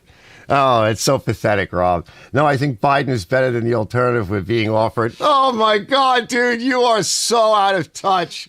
Holy shit. You're like baked in the wool, dyed in the wool. You'll go to your deathbed believing in that shit while you're getting the big red, white, and blue dick up your ass. Oh, that's pathetic, bro. So on that note, I see, I already had 4 years of test Trump. Yeah, 4 years. The best 4 years we've had in a long time. And since then, it's been a fucking nightmare, and it's getting worse. And all of the New World Order policies are coming in and being administered by the guy in office right now and his entire regime, right? But no, you could just ignore that, right? Just ignore that part. Right, you'd have to be on drugs or something, I guess, at this point. I mean, you think that people would realize that they're getting the big red, white, and blue dick up their ass. So let me move to the next thing, because I don't want to spend too much time here tonight. This is what I did. I love a good political fight, though. You got to have some fun with it. Just all in fun, fellas. Don't get mad. Let me see. Oh God, I still have 2023 stuff. Why does my 2023 archive come up? Oh, I know what I did. Let's see here. Oh, so check this out. So my neighbors threw out a 40-inch monitor, which I have over here right now. Let's see. So I was playing around with it. And I don't know if you guys know anything about monitors, but I had to, I turned it on. What did I do with it? Hold on, let me see. Yeah, it's coming up. Let me just find it. It's a smart TV, and here it is. Let me cue it up. So I don't have I don't personally own here in a shop. Hold on. A smart TV. They're here in the house, but I don't personally own one, and I've never played with one. Yes, we always have to tolerate different opinions. We can make fun of each other, though. You know? I mean, it's so funny because, by the way, I'll get to it in a minute, but I was at the local grade school. It's like grade school, junior high, this morning in the cafeteria, and Liz asked me to come by, and I'll get into that in a minute. But you hear the kids, right? I'm like, Jesus Christ, we don't sound any fucking different. So I'm not kidding. Like, you listen to the kids yapping at each other and everything. And honestly, here we are, like, with like 60, 50, 60, whatever, 40, 50, 60, 70 years old. And we really don't sound any different. Our voices are different. We look different. But it's I don't think anything changes in us. So let me show you this. So I don't know if you guys know anything. Maybe you guys can help me out. So it's a 40-inch monitor. Somebody cut the cord. No, I don't think it came from the fire. This thing was mint. Even though you'll see I took it apart and it was like barely any dust in it. I'm assuming that the remote, there's only one button on this thing, and the button is an on-off button, but it does allow you to scroll through vertically one menu, which is the input menu. So it's on and over here. And then what I did was, it's a Vizio 40-inch. It's a 1080p, so it's an older one. It doesn't have a flaw on the screen or anything. In fact, there was still that peely plastic off around the border I had to take off. So I got the input up. It's in Spanish. I went to Vizio's website. I downloaded from my cell phone the app, but I don't have good wireless out here. I plugged the TV into the one cable line that I have from my Ethernet local area network. But the phone says it can't see the TV, and you'll see, but the TV was online on my network, and you'll see that in a minute. Yes, Robert says, all right. Robert says, your smart TV is watching you and reporting you to Google. Yes, they do that. In fact, a lot of the signs that you see, all the advertisement and everything that's all up around New York and Manhattan and all that, all the cameras are behind there, right? They don't put them out the same way like they do in many other places. They don't have to, right? They have different ways of doing it. It's all part of the smart grid. It's the Internet of Things. And those of you that may be familiar with it, which they want us to be the Internet of Things. They want to get Internet into you, right? That's already been talked about, and they've been trying to do that for a while. And that's coming, which, I'm not a fan of that.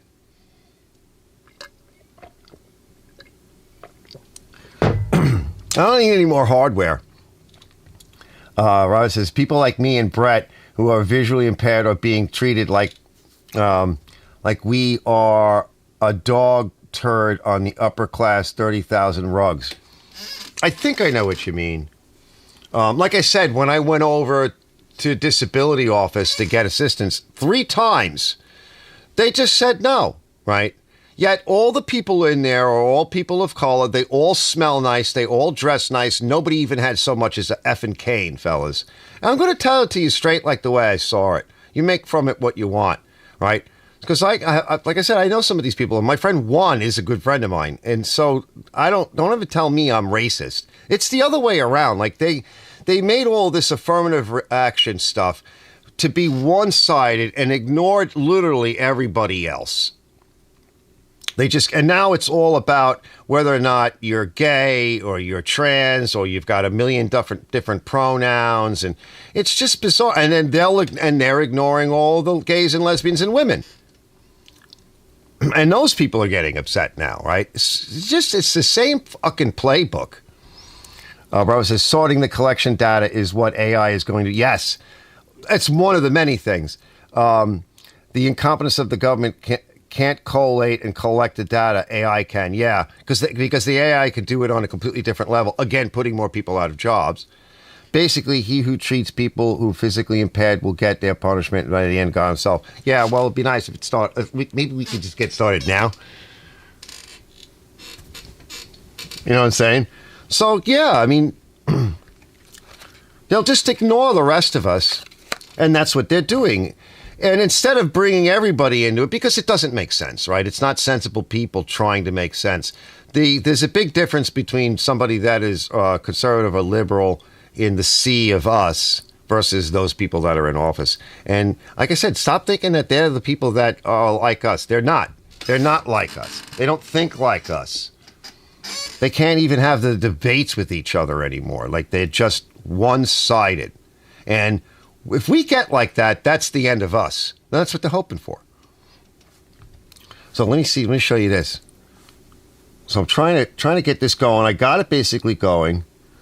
Let me go from here. Can I just do this? Yeah, I'll go to the right monitor. So neighbor flew this thing out. It's a 1080p Vizio monitor, smart TV. And I'm having problems seeing if I can get it to work the way I want it to. As you can see, I got the image up. So I managed to scroll through the inputs. There's no remote. It is a smart TV. And I plugged in internet to see if I could get something out of that. So we got all of this here.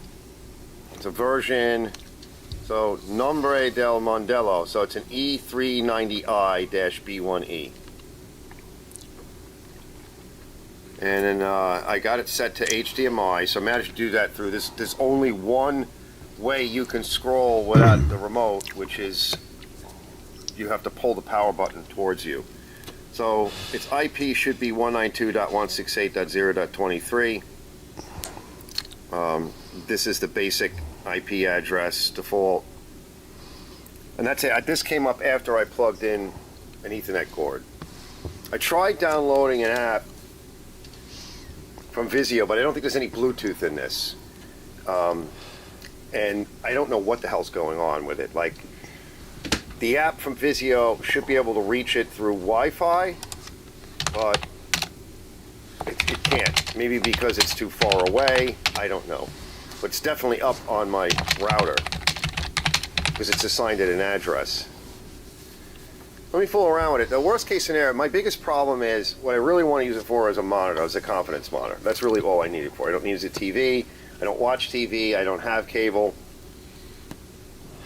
It is a smart TV, but, you know, worst case it's nice. What's happening is it's going to feedback from my camera. Yes, it does. So right I now, solved that. Looking at machine I'm working Looks on. nice.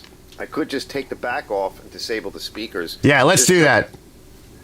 So here's another shot. Glare, but that's what you're going to get. And so you can imagine, it's right? lighter than the one I was using. Just turn off the info menu, again from the power button. And yeah, talk about confidence monitor, right? You can see if you're in focus, whatever you want to see. That's really nice. And the old Vizio is right down here. This one's okay. I cleaned it up a little bit. It's an HD TV, HDMI, Dolby. It sounds okay, but because it has buttons on the side, I'm able to get to those. Right, so you can get to the menus. Really, 1080p is all I need. This works fine. I might just put this back for now. It's heavier. It's way heavier than the 40-inch. And so the 40-inch does not have any other buttons other than the on-off. And the on-off is a two-position on-off. So you press it dead in, you could turn the monitor on or off. You press it in and kind of hold towards you, right? Standing in front of it. And you can get to one menu, which is the input menu. But there's no left or right.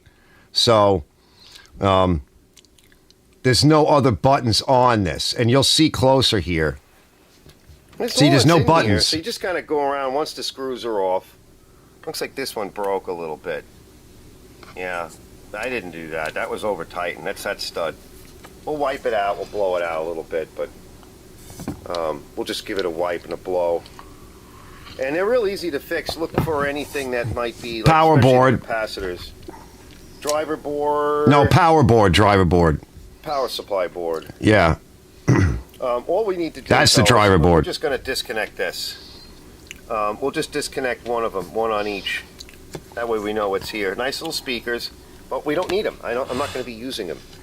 And I can always reconnect. Hey, them. Backwood. If this thing works out good, I'll get a remote for it. So I'm just going to disconnect one of these. Probably the black is ground, but I'll put a little tape over it. Yeah, that's what I did. Something, and we'll put everything back together again. And give it a wipe down. Simple flat panel stuff. Yeah, that's so easy. Let me show Rob. Hold on. Well, that looks pretty good. All right, so it's back Turn the up. light off. That's on this. I'll show you, Rob. All right, it's all back together again. Not a great stand. It's just a music stand, fellas. But, you know, everything is like impromptu. It works. There's the camera right over there. You're seeing glare from the light above on everything. Excuse me. I was threw up in my mouth. Oh. This little battery here will run this light. All right? And I'm getting ready to just shoot some footage on that, but I got distracted. Yeah, all week. Blah, blah, blah, blah, blah. Here we go. Yeah, let's see. That's what we're looking at, fellas. It looks and nice. Also pretty lady on TV. Oh, yeah, she's a pretty girl. She's awesome. She's very smart, very bright. You've seen it before on my live shows, probably. Well, I'm pretty happy. I can move it around. It's actually light. This is lighter. I think it's 40-inch. Than this guy, which is, 27 roughly. 24, 27. I don't know. It's a weird It's size. like a weird 27. It's actually lighter than this little guy. And this is just an older Vizio, which I like it. We're going to hold on to this. I'm going to put this... Put a garbage bag over it and put it to the side. That one has some issues with the carbon pads on the on-off switch, but it works. Yeah, here's just another view. I'm watching a guy talking about fixing Vizios. Yeah. So sitting here at the command console. Right. That looks good. Okay.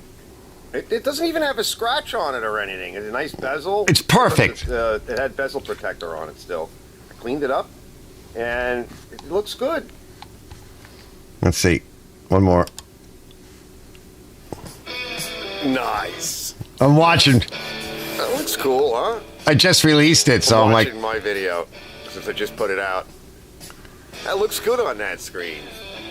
And we got these guys.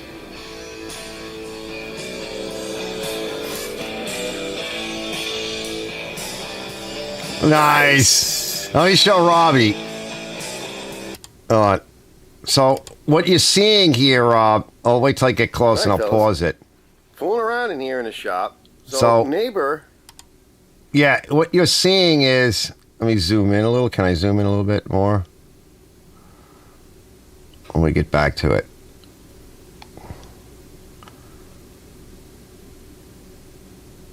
Yeah, this'll work somewhere here.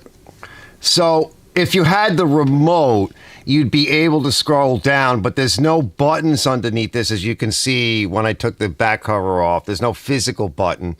It's not a touch screen. So there's nothing to do. I would love to see what information is below that, but you would need a remote. And what I was told, or by Vizio, but yeah, let me come back. Hold on, I don't want that. What I was told by just the Vizio research is that you can essentially log onto the TV and with the app, but I can't connect to it.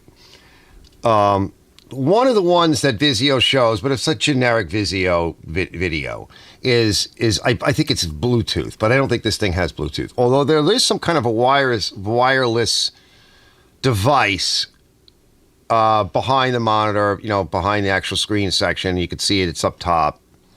But it could just be Wi-Fi. I think it's just Wi-Fi. So I can't get to it from here, right? My Wi-Fi is too far away. and I don't have good, internet or wireless connectivity out here yet. I will in the future, but not right now. So maybe when I put the Wi-Fi extender and whatever router out here and switch, I'll be able to connect to the TV through the app on the phone, but I can't do that right now. So in the meantime, what I did was I just disconnected the speakers, because keep in mind, you've got audio signal coming from the camera through the HDMI into the video switcher, which the monitor is basically plugged into the video switcher. So even before it gets even through, and it also goes through the video card, right? So essentially you have HDMI audio bleeding back, and it'll come out of the speakers on this monitor. And even if I shut everything here off, so if I want to use it as a confidence monitor, I can't. I had to disconnect the speakers, because otherwise I'll get feedback in the shot. So my network AB, I don't remember. I don't remember any of that stuff. I'm not particularly a network guy. I only know enough to go and do when I got to go and do. We actually talked about my network once before, so I don't remember. But I know what I want, and I know what I need, and it's just too far away, and I don't think there's any way to really, get a good connection to it. And I can't go through the wired section. It wants to be wireless. The TV wants to be wired connected, but the remote app wants to be wireless connected. No, I don't think that there is an app that I can put on my computer to talk to the monitor. It seems to be wireless. So in the meantime, I've got a nice 40-inch monitor that I can kind of use and have fun with and watch movies on and have as my confidence monitor, and just disconnect the speakers. And it's easy to take the back off, so that's not an issue. Yeah, a TV without remote control. Well, they probably, when they threw it out, I guess they just said, the hell with it. Your phone and TV both need to be wireless connection. Gotcha. So, and remember, it's an older, this is an older phone. I'm willing to bet that this iPhone, whatever it is, let me see it. It's probably as old. Oh God. It's an iPhone S. So I don't know I don't remember whether it's a 6S or a 7S Plus. It's probably about the same age as the TV. Remember, that's an older smartphone, smart TV. Yes, and I saw, let me back up. Hold on. Let's see, you guys were talking about Wi-Fi earlier. Let me come up. Yes, the TV is watching you. So Bravo says, about Wi-Fi and Bluetooth being able to actively map you and your movements in your house and recognize items like guns. Yes, yeah. They've been working on that technology for a while. You and your movements in your house can be tracked by it. Yes, like I said, they've been working on that for a while. The stuff has, particularly with the newer stuff that's coming out, right? That's really why they kind of, that's like their back door. That's their dream. They just love they love to be able to watch what everybody is doing, and they do that with the satellites and everything else.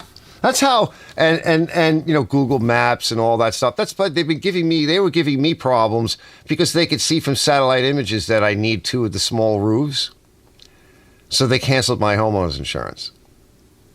Yeah, that's what they do. I have very expensive homeowner's insurance now, because nobody would give me homeowner, and they're still trying to take it away from me.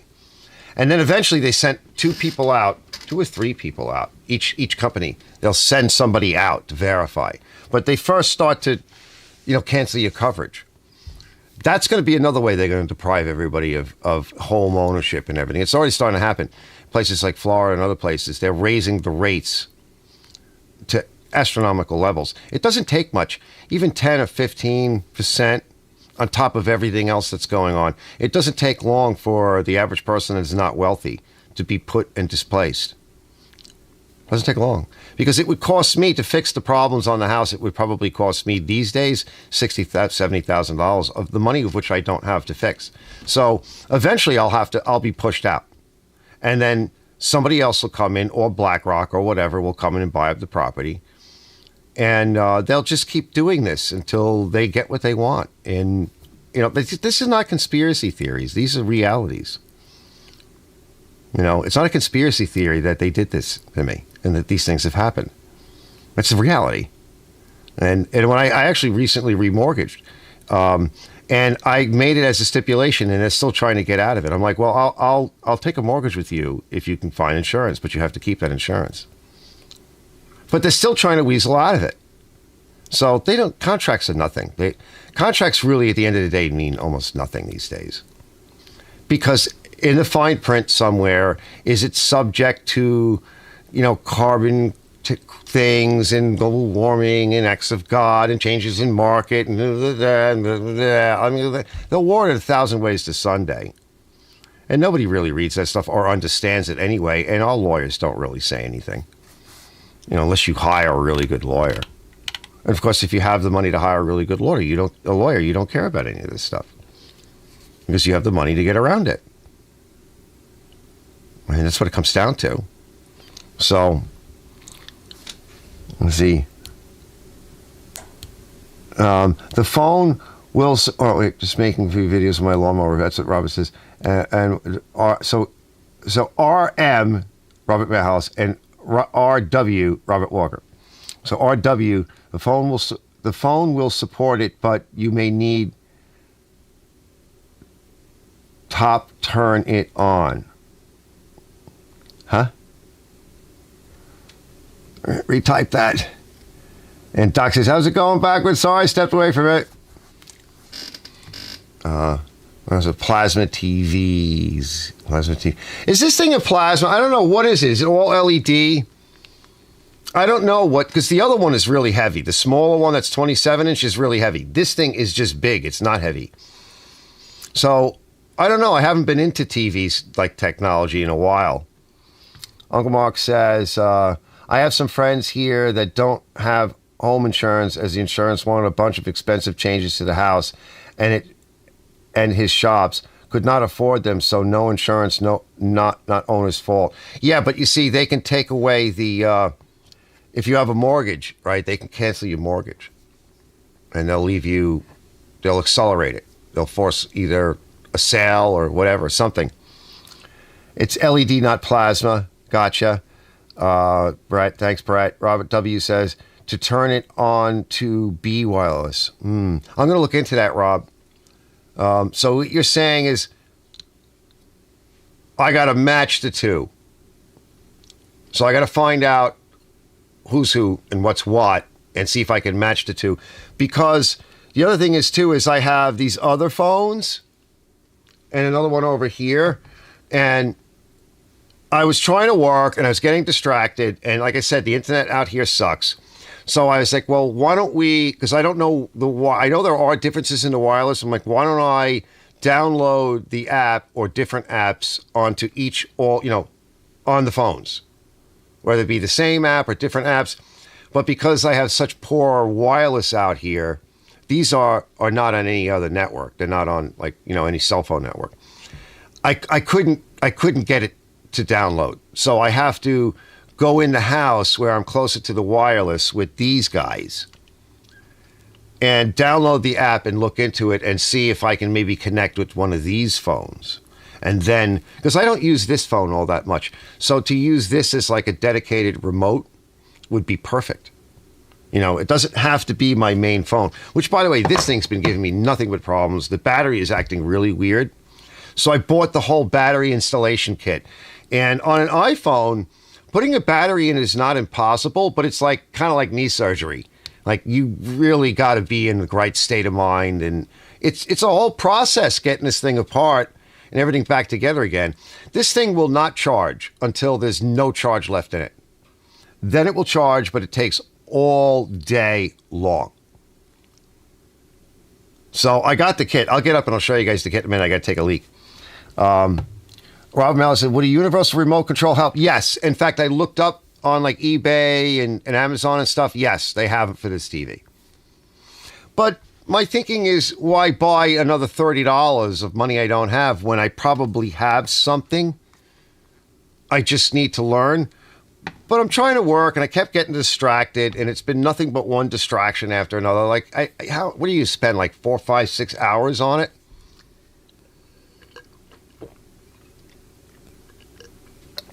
You know what I mean? Like, over time, I don't care. So, over time, I'll look into it. Meantime, it's up and running. And that's why I opened the case up and just disconnected the speakers, because I can just put that back. I'm not borking the TV as a TV, because it's a nice TV. Like, if I wanted to use it as a TV, and when I get the network out here, and the wireless and everything, hooked up. Right now, I only have 2 lines out here to my network in the house, and they're both being used. So there's no extra. So until I solve that problem, but when I solve that problem, there'll be plenty of inputs and outputs here. And by then, I'll probably have figured this issue out. And I'm just happy to have it. It's really nice. I mean, they cut the cord. I don't know why they got rid of it. Maybe for Christmas they got something better, So let's see. So yes, Universal Roman Health. RW says, so that was RM. RW says, you only need the phone in proximity to yeah. Now, like, I'm sitting right here, right? That would be perfect. Just bring one of these up, and I'm literally so close. And from what Vizio says in their little video blurb, basically I could do anything I want through the phone. It's a smart TV, smartphone, right? So I don't actually need a dedicated remote. If you can connect your phone to it, that is your dedicated remote. Right, he says, Robert W. says, I've done the surgery on 2 phones. Yeah, it's surgery. It is. Yeah, RW says, give a call and I'll walk you through it. No, I've already watched the videos and stuff, and I've rehearsed it in my mind, and I have the kit. In fact, let me go take a leak. Let's bring the P lady up. If anybody wants to go grab a chaw, I might want to grab a little bit of coffee too. But we'll bring the P lady up, and I'll show you the battery pack. And it's not hard. It's just you have to put your comm cap on, get a nice place. It's clean and neat with some good light. And it comes with I bought the one with all the nice tools and the spudgers and a little specialty screwdriver, which Rob probably knows what the hell they're called. It's got some kind of weird head on it. And you just got to sit down and do it and take your time. But it's been charging. But like I said, it goes dead. And I went to bring it with me the other day. It was dead. There's no way to charge it. You have to wait for the phone to say, okay, plug the cable in now. And then it takes forever to get up to a certain point. Then when it gets about 2 or 3%, it will boot. And then when it boots, the iPhone will say, switch to low power mode. You tap the low power mode, and then it'll take a few hours or the rest of the day, and it'll actually bring it up to 100%. But do not plug that charger back in, because it will pull it down to dead. If you cannot top it off anymore. It will not allow that. So I think that it's just dead. So thanks, RW. That's my buddy. Rob knows I love him. He doesn't like to bust his chops. Fred says, I just put a chaw in, fresh Longhorn cut, mint, nice.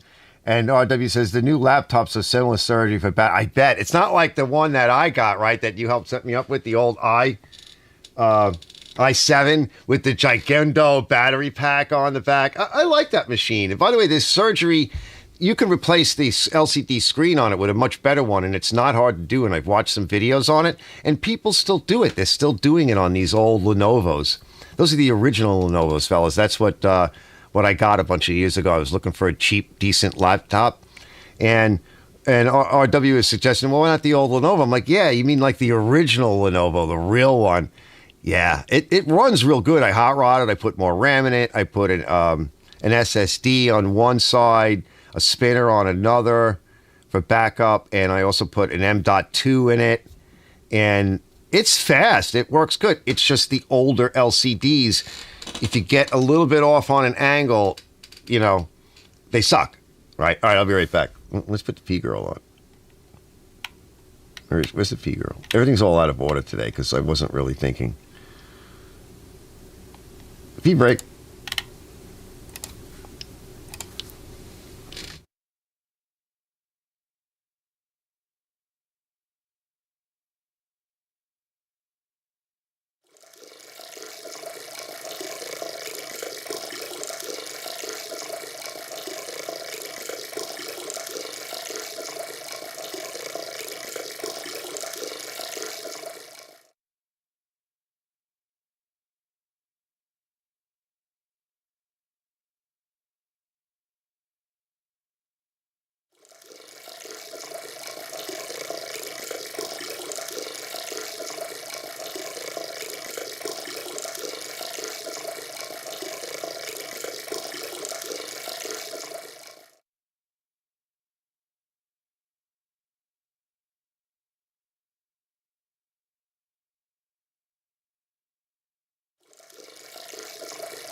I'm coming.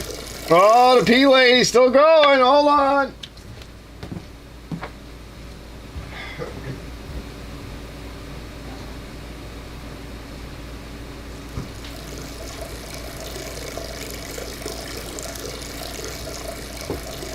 Gonna turn the heat back on in here. Get the heat going again. Getting cold. What do I do with it? Yeah, here it is.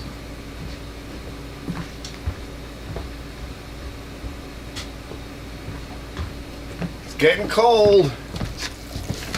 Holy shit.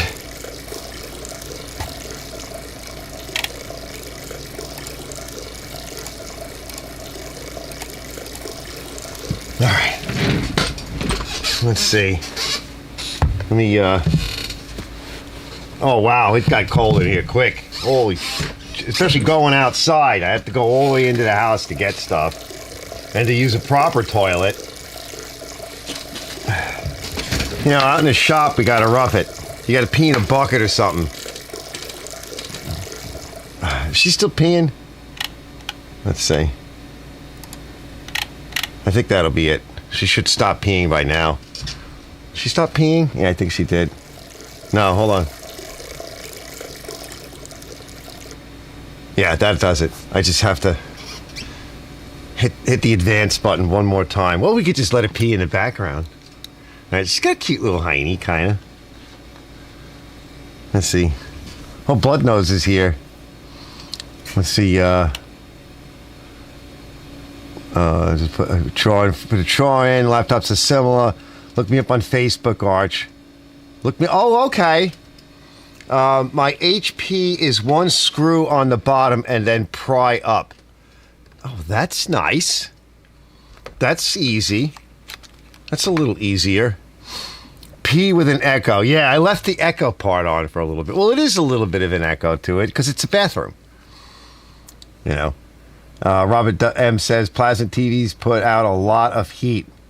There was an LCD TV back in the day. Yeah, I have an LCD monitor. These are, I think LED. I forget what these are. I don't remember. These are getting old now. These monitors in front of me are like 2012, 2014. And I blew out one. Remember when I fixed that? They're good. I don't want to get rid of them. They're as good as I need them to be until I upgrade my video editing stuff. And that hopefully is a little ways down the road because I can't afford it. Yes, and I think Brett says a lot of those LCD TVs use fluorescent backlight, which makes a lot of heat. I think a lot of them do, yeah. And then RW says the newest screens are OLED, organic light emitting diodes. Yeah. They emit light directly. Brett says, yeah, my iPhone 14 Pro Max uses OLED. RW says the OLEDs have great picture quality, but don't last as long. Oh, I didn't know that. Ooh, that's not good. Brett says 120 hertz Pro Motion, so even high-speed scrolling looks smooth. Yeah, because that's what, if I ever want to upgrade in the future for like video editing and stuff, I was looking at like the 120 hertz, not the gaming monitors. These are like the 4K 120. You can make sure like you can get all the reference color balance. They even have the thing where you can balance the colors and all of that. Robert used to do that. RW used to do stuff like that. My friend Steve, he would do stuff like that for Photoshop.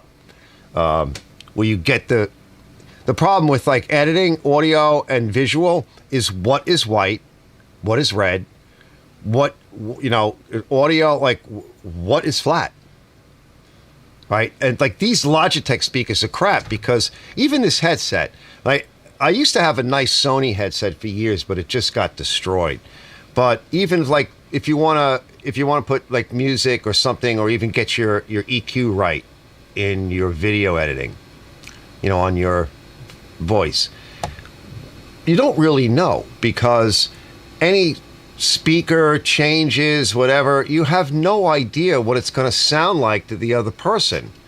That's not you editing on whatever rig you have.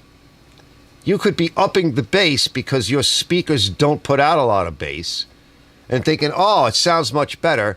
You put out the video, somebody brings it up on their laptop, their iPad, their cell phone, their computer, and it's like, whoa, what is this guy doing? It's horrible. Same thing with white balance and stuff like that, or even brightness, right? Like this monitor is a little bit darker than these monitors. These monitors, I've actually tweaked them, but how does that affect when I look at a video that might be too bright that I shot? Am I darkening it too much and not even realizing it? You see what I'm saying? So because I can adjust everything, but where's your baseline? Is it real? Right? So that's at some point, you know, you got to come up a notch, come up another notch, and get yourself to where you're getting like prosumer. And like Brett's cell phone is like prosumer. Right. RW knows, like when I say the term prosumer, you're really beginning to enter into the territory of professional grade equipment. You're starting to use this technology that is, you know, is like close to the standard of what pros would use, and there's a reason why they use it.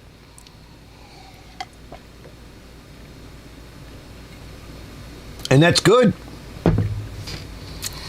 RW says some are up to 240. Yes, the 240 ones are even nicer. Yep. I think the 15 Pro Max. RM says the P lady is peeing in stereo. I know.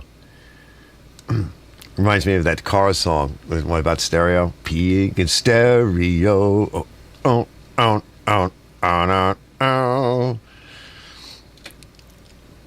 Red says sings. Life's the same. Oh, yeah, we had the same fucking thought. Life's the same with peeing in stereo. Yep. Still have pink noise generator, calibrated. Like, yeah, RW, my buddy Rob, he had like Bose. He's got all this nice stuff. He got rid of those. What do you have now? What do you got? He's got the Sennheiser system, and he can send out the pink noise generator into the room. The mic picks it up, and it helps him actually like properly tweak the room and EQ it. And that system, what was it, the Carvin amp you had? I don't know. You need so much equipment. You know, it's all the real high fidelity stuff. It's just so nice though when you turn on a piece of music and it just sounds so good. You know, I always enjoyed that kind of stuff. I had some good stereo. I had the Adcom amp in here. I had these big speakers up. They'd keep up with my guitar amplifier. All that stuff went all gone now. You know, the clips. Yeah, you have the clips. Yeah. Yep. That's good stuff. So let me show you. Yeah, I missed that stuff. I'm starting to get back into a few things, but it takes time. I'll show you guys. I was up early this morning. Where is what's today? 20th. Well, Elizabeth hits me up the other night. I was talking to her. My friend Liz. You're the only guy I know. So that can do this thing. Oh, before I get into that, look. That is the kit. I don't have the other camera on. It's over here. I was using it for some other stuff. I was showing this in like at the end of last week's show because I never really got to it. I love this cheap little camera. This is a really good cheap camera. Right. It's the kit. And I'll show you the inside. I don't want to take it out because it's all neatly packed. But it comes with the tools and everything. Yeah, the light's going on it. It's got all the different tools you need. This is the battery over here. You know, don't bend it. Don't bend it and try to flex it. All right, it might blow up on you.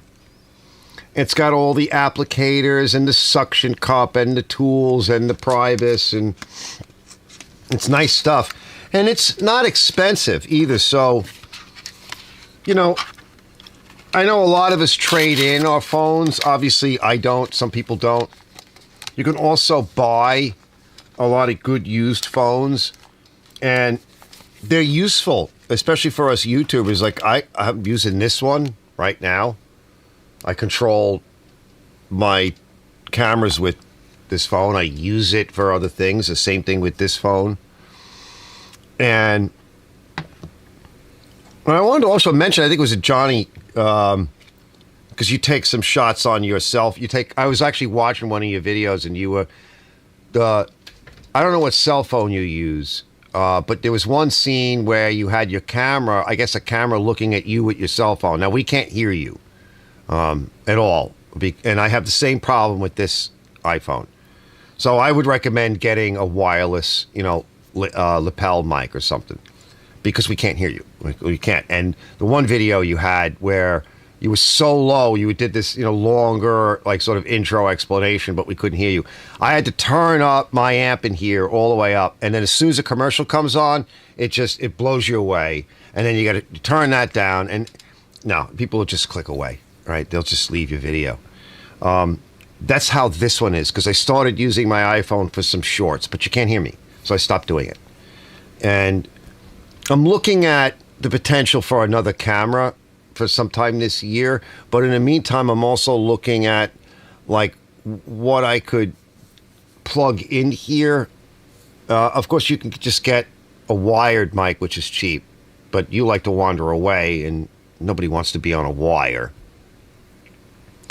I don't know if they work, but I was talking to Mater and Renegade, and they were having a conversation. And Mater bought at Walmart cheap wireless system for like $20, $30. Mater bought something a little bit different, about this, a little bit more money, but not much.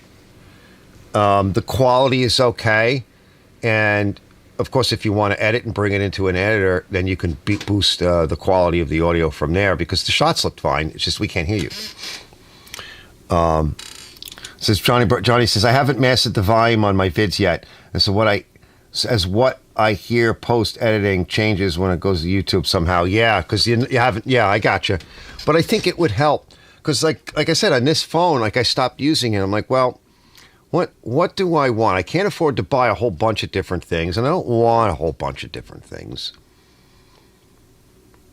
Because one of the disappointing things I have is I don't mind buying gear, but I don't like buying gear that I'm like, I don't like this. Either I got to send it back, or I'm not using it enough. I got enough of that crap. Doc says, I just got some wireless mics, been playing around with them, trying to figure out the volume. Yeah, might take a little bit, but I think there's and when Renegade uses it, I can't really tell when he's using it. I'd have to look at him to see if he's using it. He's got his audio pretty much decent. Mater, with the equipment that he has, Mater has really budget equipment, Walmart budget equipment. And he's got it rigged up weird because he broke the mic on his budget camera, his budget Walmart camera. I think he dropped it or something, knocked it over. So it's horrible. So he's been doing this weird thing where kind of similar to what I do, where he's got the budget Walmart camera connected to his laptop, and I think he's been running the wireless into his laptop and just using the visual feed from the camera. And I got to say, even when he's further away, I don't have a problem hearing him per se. I don't have a problem seeing him. He's not tweaking anything in edit, and I think out of the box, it's very workable. I don't have any real complaints. It could be better, yeah, but you got to get like a minimum amount in there. And this just, if I go to record my audio on this thing and play it back, it sounds fine. But if I go to make a video and post it up to YouTube, because the convenience of the phone, as you guys know, especially for shorts, you start off in the YouTube app for your YouTube account. You press the add button, you start a short, you start talking, you make your thing, a little tweak, and you upload. But that audio is almost non-existent. So something's going on in there. Of course, I don't have that problem if I use one of these phones. Or, of course, if I use my regular equipment and just change the aspect ratio. Of course, I can do whatever I want. The only problem with that is that I don't get to pick a thumbnail. All right, so if I upload from my computer system up to YouTube, I don't get to pick a thumbnail. It always picks the wrong first image. Always. If I do that. So shorts suck, but even for the long form, right? Audio is super key. Everybody will tell you that. You got to get the audio good. the video people will tolerate, but if we can't hear you, especially if people are saying quite a lot and it needs to be heard, we can't hear you, they just leave. I don't know what's wrong with it. I don't know why it's doing that. And I was thinking about some wireless mics too. I like the little bit more expensive stuff, like the DJ Osmo stuff.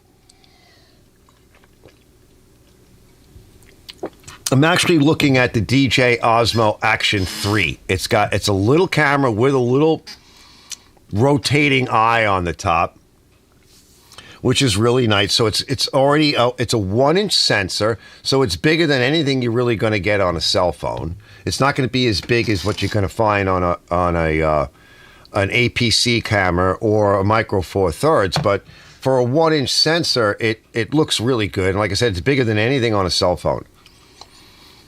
It will track and follow.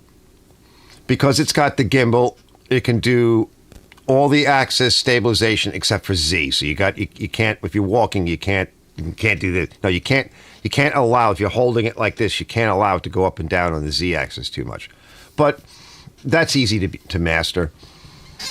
Because it's got the gimbal, one, it can follow you around with your face tracking. So if you're walking around like Johnny was walking around the shop doing stuff, it will actually follow you.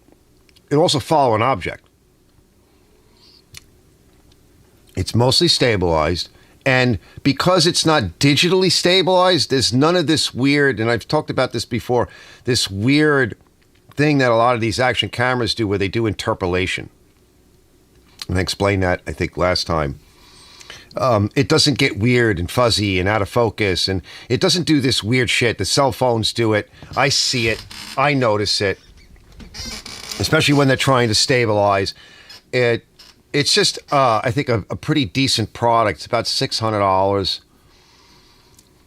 and it might be a nice addition to my outfit or anybody's outfit. It's a small, compact thing. It's easy to use. There's a number of features to it. It is 4K. You don't have to run it in 4K. It does vertical. Flip of a switch, literally. So. Oh, Love Is Like Oxygen. Yeah. Yeah, remember that one? That was a weird song. That was a different group.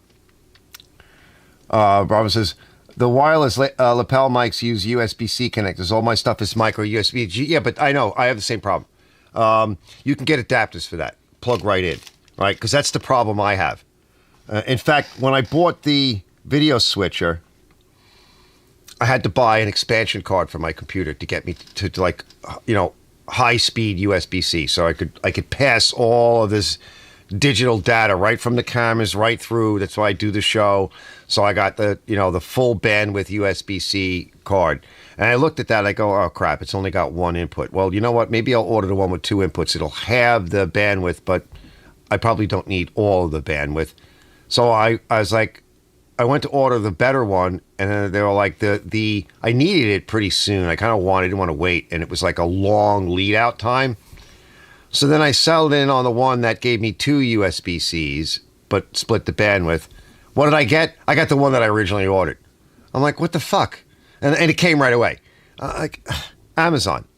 So now I'm looking into it. I'm like, yeah, you can get these split out boxes. It will reduce the speed of each USB-C if you have other things plugged into it.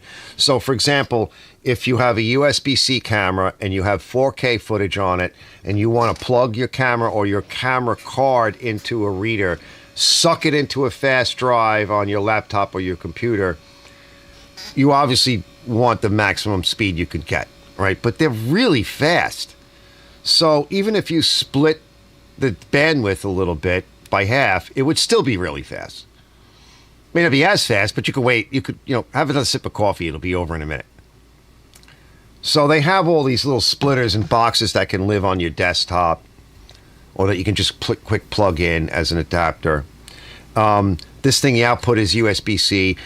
The microphone, it goes through USB-C. So if you want a microphone to plug into it, a regular lapel mic, there are adapters to plug even a wired, micro jack, 3.5 millimeter. All of that is doable these days. And this stuff is cheap. I mean, literally. Like, the camera is more expensive. But that camera I'm talking about is nowhere near as much as some of my other camera that we're using right now. And even better, right? And they're fun to play with. And I think they're quite useful for YouTube. Again, at 4K, and it has a few different variations on it. There's plenty of resolution there. The sensor size is huge. I've been researching it. A lot of people really like it. You maybe want to. I might even want to wait till next year when the version 4 comes out. So let's see. Leave my cool song and Oxygen. TVs with rear projection. Yeah, back. I remember those. RM says, I saw that there was a curved screen TV and Sears rayon lights reflect onto a mirror under the curved screen. Yeah, I remember those. I remember those damn things. The 3 lights that were in there, the 3 beams. Carver has a Halphonic preamp. I had one of those back in the day. Sweet. Bravo says, holy crap, I still have an old phase linear digital ambience delay preamp. Yup. Haven't plugged that thing in many years. Those are fun. Yeah. RW says, Carver, my favorite audio gear. Yeah. RW says, I have a Carver M400-T power amp. Oh, that thing is sweet. Malice says, cool beans. RW says, I have a couple of Carver preamps and a tuner back in there. Yeah, it's good stuff, right? And that's the thing, like, you know, money isn't everything, as we know, but the nicer stuff is nice to work with. That's why I don't just work with cell phones. Even the cell phones, like Brett's cell phone, it's of that level that, like this is not that good. And I've talked about this many times. It's still useful. In fact, I used it in the video you saw, in the video I just put out. I actually use it a little bit of it. I used that one. And if you use it correctly and don't allow it to do anything it can't do, it has a use. But the better stuff, it's a lot of fun to use things that you can outfit in different ways, right? And they sell cool stuff for it. And it doesn't matter whether it's camera or audio gear or even like my computer shit. Yes, it's expensive. This computer, the motherboard is over 10 years old. The box is old. It's had different motherboards, different power supplies, different processors. But a lot of the gear that's in here, I've got some really wicked fast, M2 drives in here. These are the NVMe hard drives that I work with in video editing, and I transfer stuff internally. I've got spinners for backup. I've got SSDs in it. I got a big-ass video card, right? I got a 6-core processor, right? I got 64 gigs of RAM. So when I load up DaVinci and I want to edit, it's really not a problem. The only thing that holds me back is I need to buy DaVinci, because DaVinci's editor castrates you if you don't buy it. Not only does it not allow you to do certain, upper echelon features, which I'm getting into now. Like, now I'm getting to the point where I can actually use them, but it castrates the performance. So now the editor could be much faster, but is limited because I didn't pay the $300. And yeah, the stuff adds up over time, but you buy it over time. And a lot of this stuff actually will last. So even if you get like a used cell phone as like, you're into YouTube or whatever, and you want something that you can take shots with and go, oh crap, I dropped it out of my greasy, oily hands, right? Yeah. Dropping a $600 thing doesn't hurt as much as opposed to dropping a $2,000 thing, because my hands are greasy. And I'm working in a shop, and I move quick, and I knocked it over. Holy crap, I sprayed paint on it on accident. If I want to show a paint scene, I'm using this. I'll set that up on a stand. I'll try to get the lighting as best I can, and I'll show a paint segment. I would never think of running any paint in here, period, with that camera on. Not going to happen. If I made a lot of money on YouTube, yeah. I'd be like, yeah, sacrifice. But no. All right. Let's see. Charlie says, hi, Arch. Nice. He jumped up to be petted. Charlie, He just keeps going. It's like my Apollo. My dog was in the last video a couple of times. Robert Bell says, I even had Carver FM tuner, the speaker cube. I got fried by lightning. Oh, no. Nice. Blood knows it. Pet Charlie. Brother says, Darren says, hey, Charlie.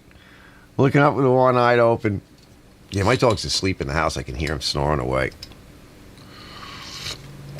So Liz calls me up, and she's like, you're the only guy I know that could probably pull this off. So the girls, the youngest daughter, they're doing a play up the block for Wizard of Oz, right? And she's telling me they want to make this hurricane machine, a tornado machine. You know, the tornado scene with the witch and everything. I'm like, okay. And she starts telling me about some kind of the back end of a lawnmower and having a thing blade turning. And I'm thinking to myself, huh? What do you? She's like, I don't know. Why don't you come? If you, there's no obligation. If you want to come down and talk to this guy and me, you could probably make this thing. So I'm running over some scenarios in my head with her, but she doesn't know. She's just helping out, and she does painting. She's a bit she's artistic, not autistic. I'm autistic. She's artistic. So I went over there this morning. I started talking to this guy, and it's funny because this is basically this is related to Cameron, right? It's Foley art, stagehand. In fact, my neighbor's daughter, right? Her boyfriend, she sings really good. So she lives in the city. She goes to school for it. She does some off-Broadway stuff, and her boyfriend actually got a job now on Broadway and off-Broadway. He's one of the carpenters / grippers, key grippers and whatever.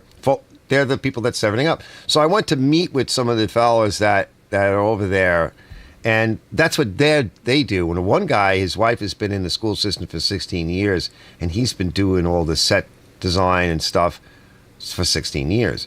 And they're very creative people. Like they've done some impressive stuff. He made a really nice smoke machine. I saw it. It's huge. It's made out of a garbage can, like a steel, not a garbage can, a 55-gallon metal drum, and it's cut down. Well, the only problem is, one year when they ran it too long, and they didn't have the doors open, and they didn't vent the building, and the alarms went off, and they had to evacuate the entire building right in the middle of a fucking show. So I'm like, all right, let me check this out. All right, let me see what they're doing. See, Robert Doe says, my Carver Cube is still in perfect condition. It should be. You use it for patio speakers? That's too much. That's cool, though. Mela says, Love Is Like Oxygen was done by the English group Sweet from back in the... Yes, I know. I saw them recently on one of my Facebook feeds. The cool thing about Facebook and YouTube, by the way, Facebook more so, you can tweak your feeds in your clubs, and you can join a lot of different kinds of stuff, and you'll get some really cool crap fed to you if you want. And I saw that song recently. Bravo says, remember those old AMT-1Bs with the heel air motion transformers on top? I still have one. Wow, that's going back. Wow. So I'm talking to this fella, and he starts telling me about maybe the back end of a lawn tractor, and I'm thinking, oh my God, that's just going to be too heavy. I'm like, I have a whole bunch of that stuff.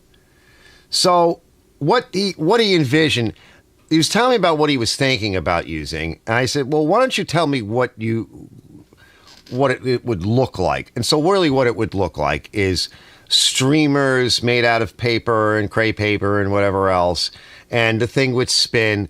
They want a witch on an old style bicycle, which Liz found a couple for sale. That would be perfect. Who, I don't know. I said, well, is it an adult witch or is it a child witch? Because the size of the bike and the style of the bike matters, right? So either on the back of the bicycle or trailered behind the bicycle, where it looks like she's pulling this hurricane along. It's just a visual gag. And it comes up the auditorium towards the stage and turns off. And then maybe across the stage at some point as well, while the kids are doing their act in whatever scene it is. So I start to get the thought of it. I'm like, well, I start thinking about it, like, you guys are completely way over complicating this. So I start looking around the stage because there's all this equipment all over the place that you can fool around with. I basically came up with a complete idea for them, made out of PCV, and or there was these big, nice speaker stands for like stage speakers, just, tripod, but they're all aluminum. And I said, all you need, if you fold it out like this, okay, if you fold it out like this, you have this, the legs are coming out. You can put streamers from the top, however you want to, cover the stand. You got to mount the stand on a dolly. Here's a dolly. Take a drill, right? In the bottom of the pipe, you get a boiler plug, expansion plug, which is like 7/16 a half-inch nut. Mount the drill to the rolling cart with a piece of plywood on it. I said, you get an adapter to drive the plug, and all you have to do then is support the bottom with some kind of a bearing assembly, which you could make out of a lot of things or even wood. You can spin it. You mount the drill down, and you just get a couple of tie wraps and leave a pair of diagonal cutters there, and select the speed you want to spin it at, adjust the tie wrap tightness, attach it to the back of the bike, and off you go. And it's just going to be running these streamers and stuff, and that's all more of the creative, artistic design. It's just a visual gag, because they're thinking gears, and they're thinking about having somebody with a 3D printer make up a bring-in pinion set, and I'm like, oh, whoa, fellas, you could use PVC pipe. I said, here's a garbage can lid. You can connect, a garbage can lid to the top of the PVC pipe, a couple of bearings, one at the, towards the top, one down below. You could use a rubber friction clutch. You don't need gears. You don't need it. You don't want the back end of a big, heavy tractor. Then you'd have a problem getting, you got to have these big wheels on it. So, yeah, it was, I kind of like laid out everything for them. I think they want me to build the damn thing, but I don't have time for this. I don't have time to build something like that. And then I got to go to the shows and like every single one. Not that that's a big problem, but it's just, I don't know if I'm ready to do that. I'm like, when do you need this? He's like, by March. I'm like, oh shit, what did she get me into? It was a bit. So I said goodbye and I left, and I said, I'll give it some thought. Let me show you this. There's some of the cool stuff that's over at this old sound stage. Well, you guys are kind of playing your little thing in here. Let me catch up to you guys. Let's see. Mel says, Dance Hall Days by the English group Kinks. Yeah, I remember that. Volume 3 is 7.1 channel, W says. We just call him W. Brett says, Kinks are cool. My favorite song was Destroyer. Yeah, that was a good one. Bravo says, do a walk around of you guys' home theaters on YouTube channels. That's a good idea. Looks like a bunch of us are into surround sound. Yeah, I used to big into that. I even had the voice of the theater PA bins for a while. I asked Robbie about that. These things were huge. I had them in my den, in my bedroom. Yeah, that's home theater. Altec Lansing, voice of the theater PA bins. My favorite Kinks tune before they got popped. Well, it says, it just brought back my turntable from the dead a few weeks ago. Yeah, I sold mine, my ADC. Mel says, back in the day, 90s, I had that $1,450, a $10,450 sound system, the dual-powered subwoofer with a lot of kick-ass bass. Mel says, Brett, man, I feel for you. I can still see okay, but my hearing's crap. Yeah, probably because all the loud music. Robert says, the subs in my theater are dual stereo JBLs with DTR driven by a Crown 50 amp. Nice. Yeah, let me run some of this footage, this shots though. This is the old sound stage. This is a beautiful old building. Oh, is that Elizabeth? No, hold on. What is she doing up there? How is she there? Oh, I see. I'll come back to her. Here we go. Let me turn the volume down. They're building stuff. This is like behind the sound stage. It's actually a pretty. This building is huge, but it's old, very old. Wait till you see some of the architecture on it. That's what we need, fellas. We need some lighting. I like stages. I've been on a few, so yeah, it's hard to do. That just kills you after a while. I love these big old Fresnel lamps. And just look at the work. Look at the column. Nobody makes this stuff anymore.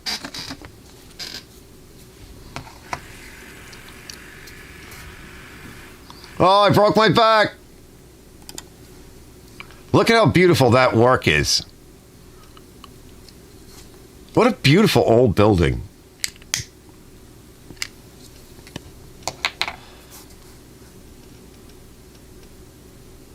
I didn't feel like taking a shot of the building from the outside. It was too damn cold. Yeah, I know. I got some floor shots for you, Brett. I thought about you.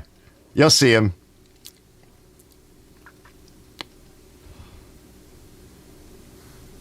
A simple pan. I also wanted to play with my camera. Back here, the floors need to be done. Look at that old clock.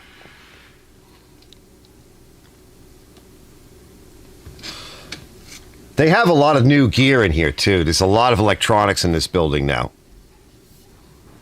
I didn't photograph any of that.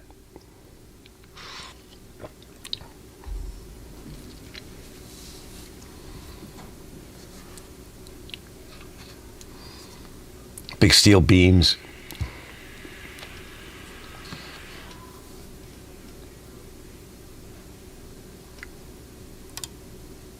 Now these are the quartz, 1,000-watt, all spots.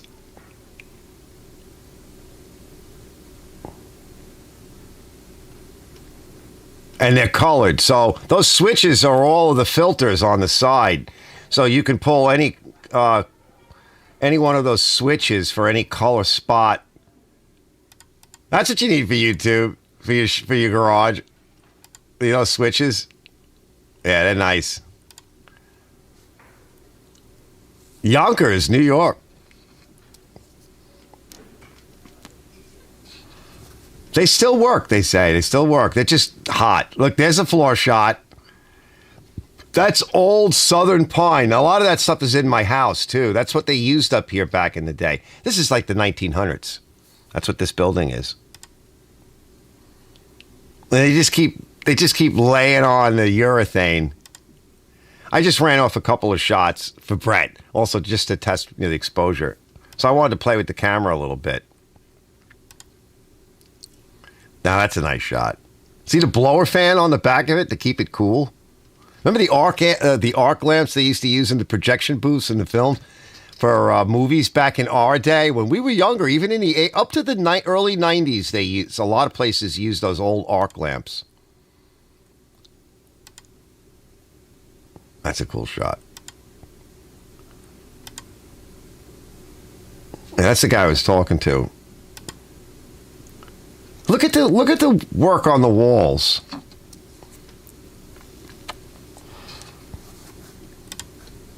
Not so much the artwork, which is nice, but just the walls themselves. These old buildings are so nice. I can't really take any pictures of any kids, well, if you got to put it on YouTube, but you can't see anybody, so. Yeah, it's a very pretty stage, especially with the lights off, obviously. And they got another rack of lights up front. And that's an art itself. There's Elizabeth mulling around back there on the left.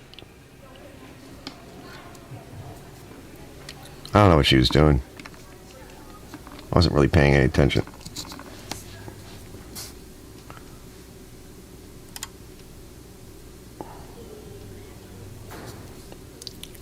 Just messing with some exposures.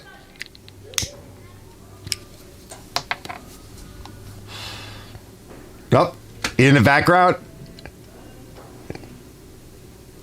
That's a good song. Blackbird. And these are these big Armstrong tiles. I use the Armstrong tile in my shop. Not these, though. These are the big ones. These things are so durable. Just some cool stuff. Oh, I scared her. I'm like, what are you doing? Look up quick. All right, let me come back. So I don't know what she's just sucked me into. We'll see. I'll see if I don't have the time to make crazy stuff like that, but we'll see. I know how to do it. Like, they completely over-engineered it and over-designed it. I'm like, no, it's got to work for 3 shows. It's got to be tested a few times, and then it's got to work a few times in, you know, in all the pre-show stuff that you do, and fooling around and trying to set up for, you know, for the shows and everything. Yeah, very vaudeville-esque, yeah. Let me see, for Brett. Floors, for me to buff and varnish. I know. You got all the tools, bro. Bravo says, those of us into theater need to do a walk around. Yeah, absolutely. And have Art show them in some light. That would be nice. Yes, that's a really good idea, Johnny. Yeah, put them up on your channels, and then I can run them on a live show. And don't forget, fellas, you got to do walk-arounds in your shop. So Brett already did a shop video, shop walk-around. So we got to. The rest of us got to do it. We got all year, but you know, let's just do it, and we can play it as well, not just on our individual channels, but I'll play it here. That's a great idea. Brett says, I love to run the buffer. Brett says, you could cook burgers in front of those. Yeah. Oh God. Yeah. Oh my God. In front of them. Yeah. Blood Nose is vaudeville. Yep. Carbon arc. Brett says they use those in high-powered mobile searchlights and on barge boats and spot. Yep. Yeah. That was some cool stuff. And the sirens, right? Remember the big old sirens? A lot of times they would run the big old Chrysler Hemis to turn those sirens. Yeah, it's like, yeah, let me there with a burnisher. Yeah, that's what it needs. Those stage floors are getting to be a bit of a mess. They definitely need to clean them up. They just put the new crappy ceiling up because they had a leak there, and stuff started to fall down and fall through. And you know, it's an old building. It's tough to upkeep that old stuff. It's huge. This place is huge. The whole building, it's like multiple buildings. They even added some wings onto it. I haven't been in there back there in a long time. So, I don't know. I have to see. I don't know. By the time I got done doing all that, it was up early and was over there checking that stuff out. And by the time I came back, I had to work for a little while. And then I got shot. And I'm still tired from it all. But I guess it would be fun to build. I have to see what I have laying around and what I could put together. But I gave that guy a lot of really good ideas, and I think he sees exactly where I'm going with everything. So even if he just built it, I completely simplified the design down to almost nothing, which is what you want for gags and stuff for simple shows. And it's a sight gag. It's not really going to emulate a tornado in any way. And, you know, it's funny because the kids are young. I mean, they're not really young, but they're young. They won't remember a lot of it. They'll remember that, like, they don't know all the hard work that the adults do just to put on a show. It's a lot. Theater is a lot. Any live performance that you're going to repeat. I mean, you do the damn thing 3 times, a few times in a row, and then you're done. But it's months of work before that. And like a lot of what they were doing today was just cleaning out whatever was just left from the last show. Because people tend not to clean anything up after they're done with the shows and everything. They're exhausted. They got to get back to doing life. And because it's kid oriented, and they just leave everything. You know, so the crap just gets left and shoved into corners. And don't forget, those stages are on risers. So I didn't peek underneath there, but they had the vacuums out and they were all up underneath. There's trap doors. You can go down up this underneath the stage. There's another trap door in you know, on the stage. That's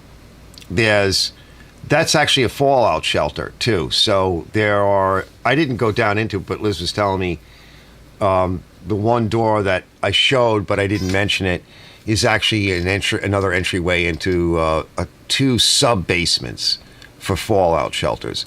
And it goes back to the 50s and 60s and stuff, you know, duck and cover and all that. We might need them again, you know, we might need all that stuff again. Yeah, the old sirens, the Federal Signal Thunderbolts. Yeah, you kind of even remembers what they are. Yeah, old mechanical sirens that were motor driven, not electric. Yep. Yeah, they had to wind those things up. In some of my videos, you still hear the big air horn go off at the firehouse. You know, the And of course, you often hear the diesel trains come past, but mostly you'll hear that big horn go off. So it's kind of neat. We kept it, the firehouse signal horn. I figured, a lot of us kind of like it. It's like, why get rid of it? Hold on, let me go grab. I'm gonna go grab something. Can I get out of here? And bye. Here I did.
Okay.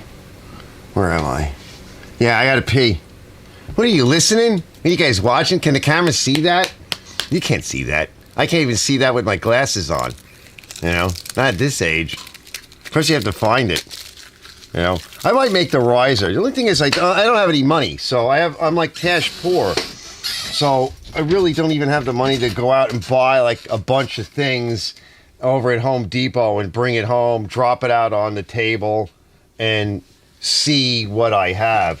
But there's a lot of stuff there, and that I might be able to work with. And like I said, I gave him enough ideas. What I might do is try to make the riser with the bearings and the bushings and all that, and he can screw a garbage can top to it or whatever, and then they can do all of the artsy-fartsy stuff, because that's their concept.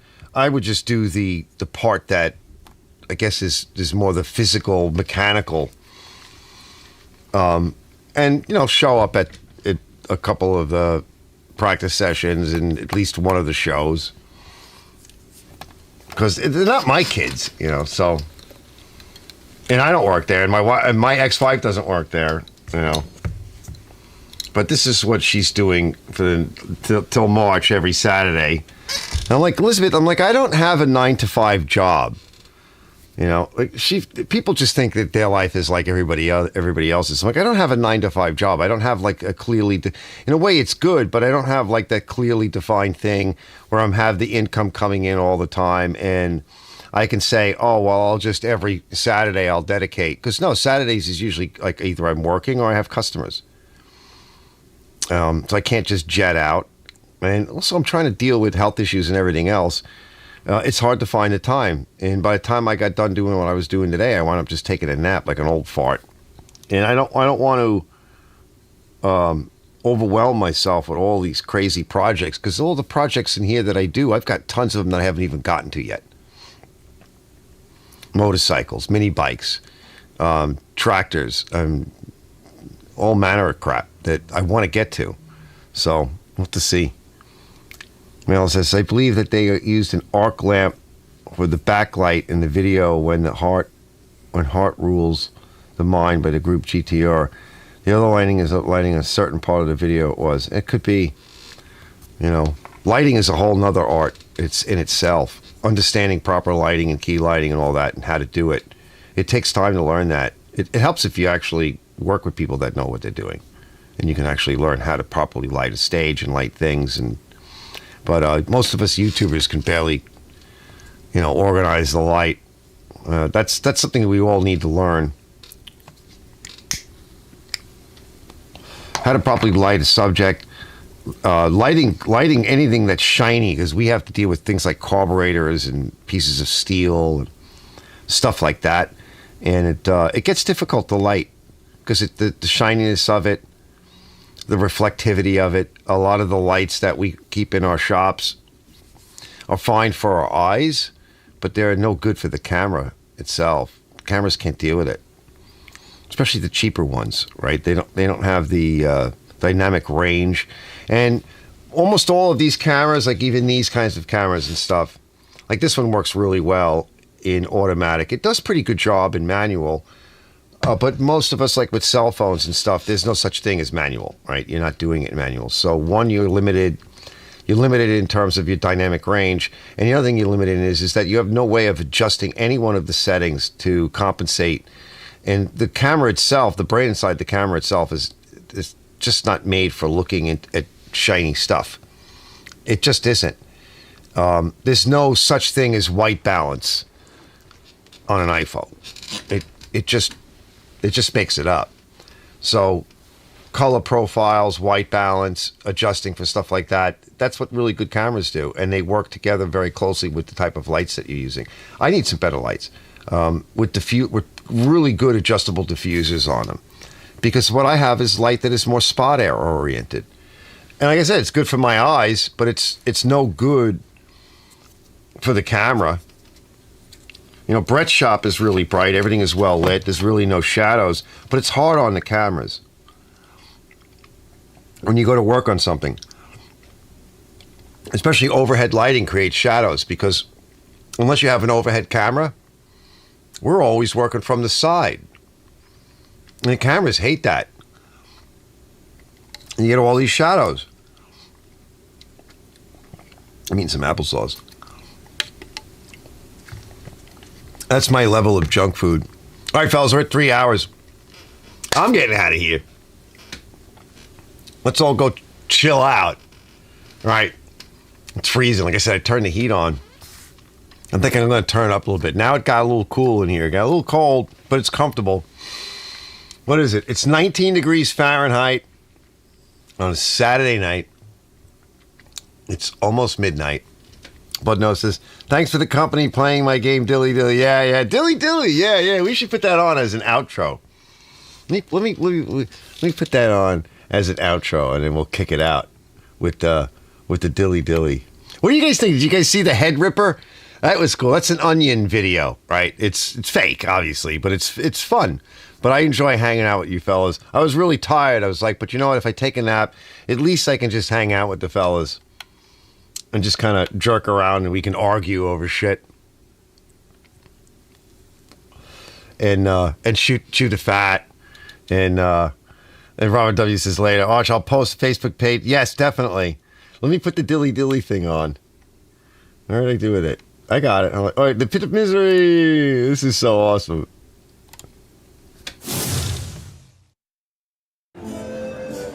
Sir Jeremy, you are a true friend of the crown. Dilly Dilly. Dilly Dilly. Madam Susan, you are an even truer friend of the crown. Dilly Dilly. Dilly Dilly. What is that? This is a spiced honey mead wine that I have really been into lately. So, Dilly Dilly, right? Please follow Sir Brad. He's going to give you a private tour of the Pit of Misery. I'm sorry, what? Pit of Misery, Dilly Dilly. Dilly Dilly. Dilly Dilly. Dilly Dilly.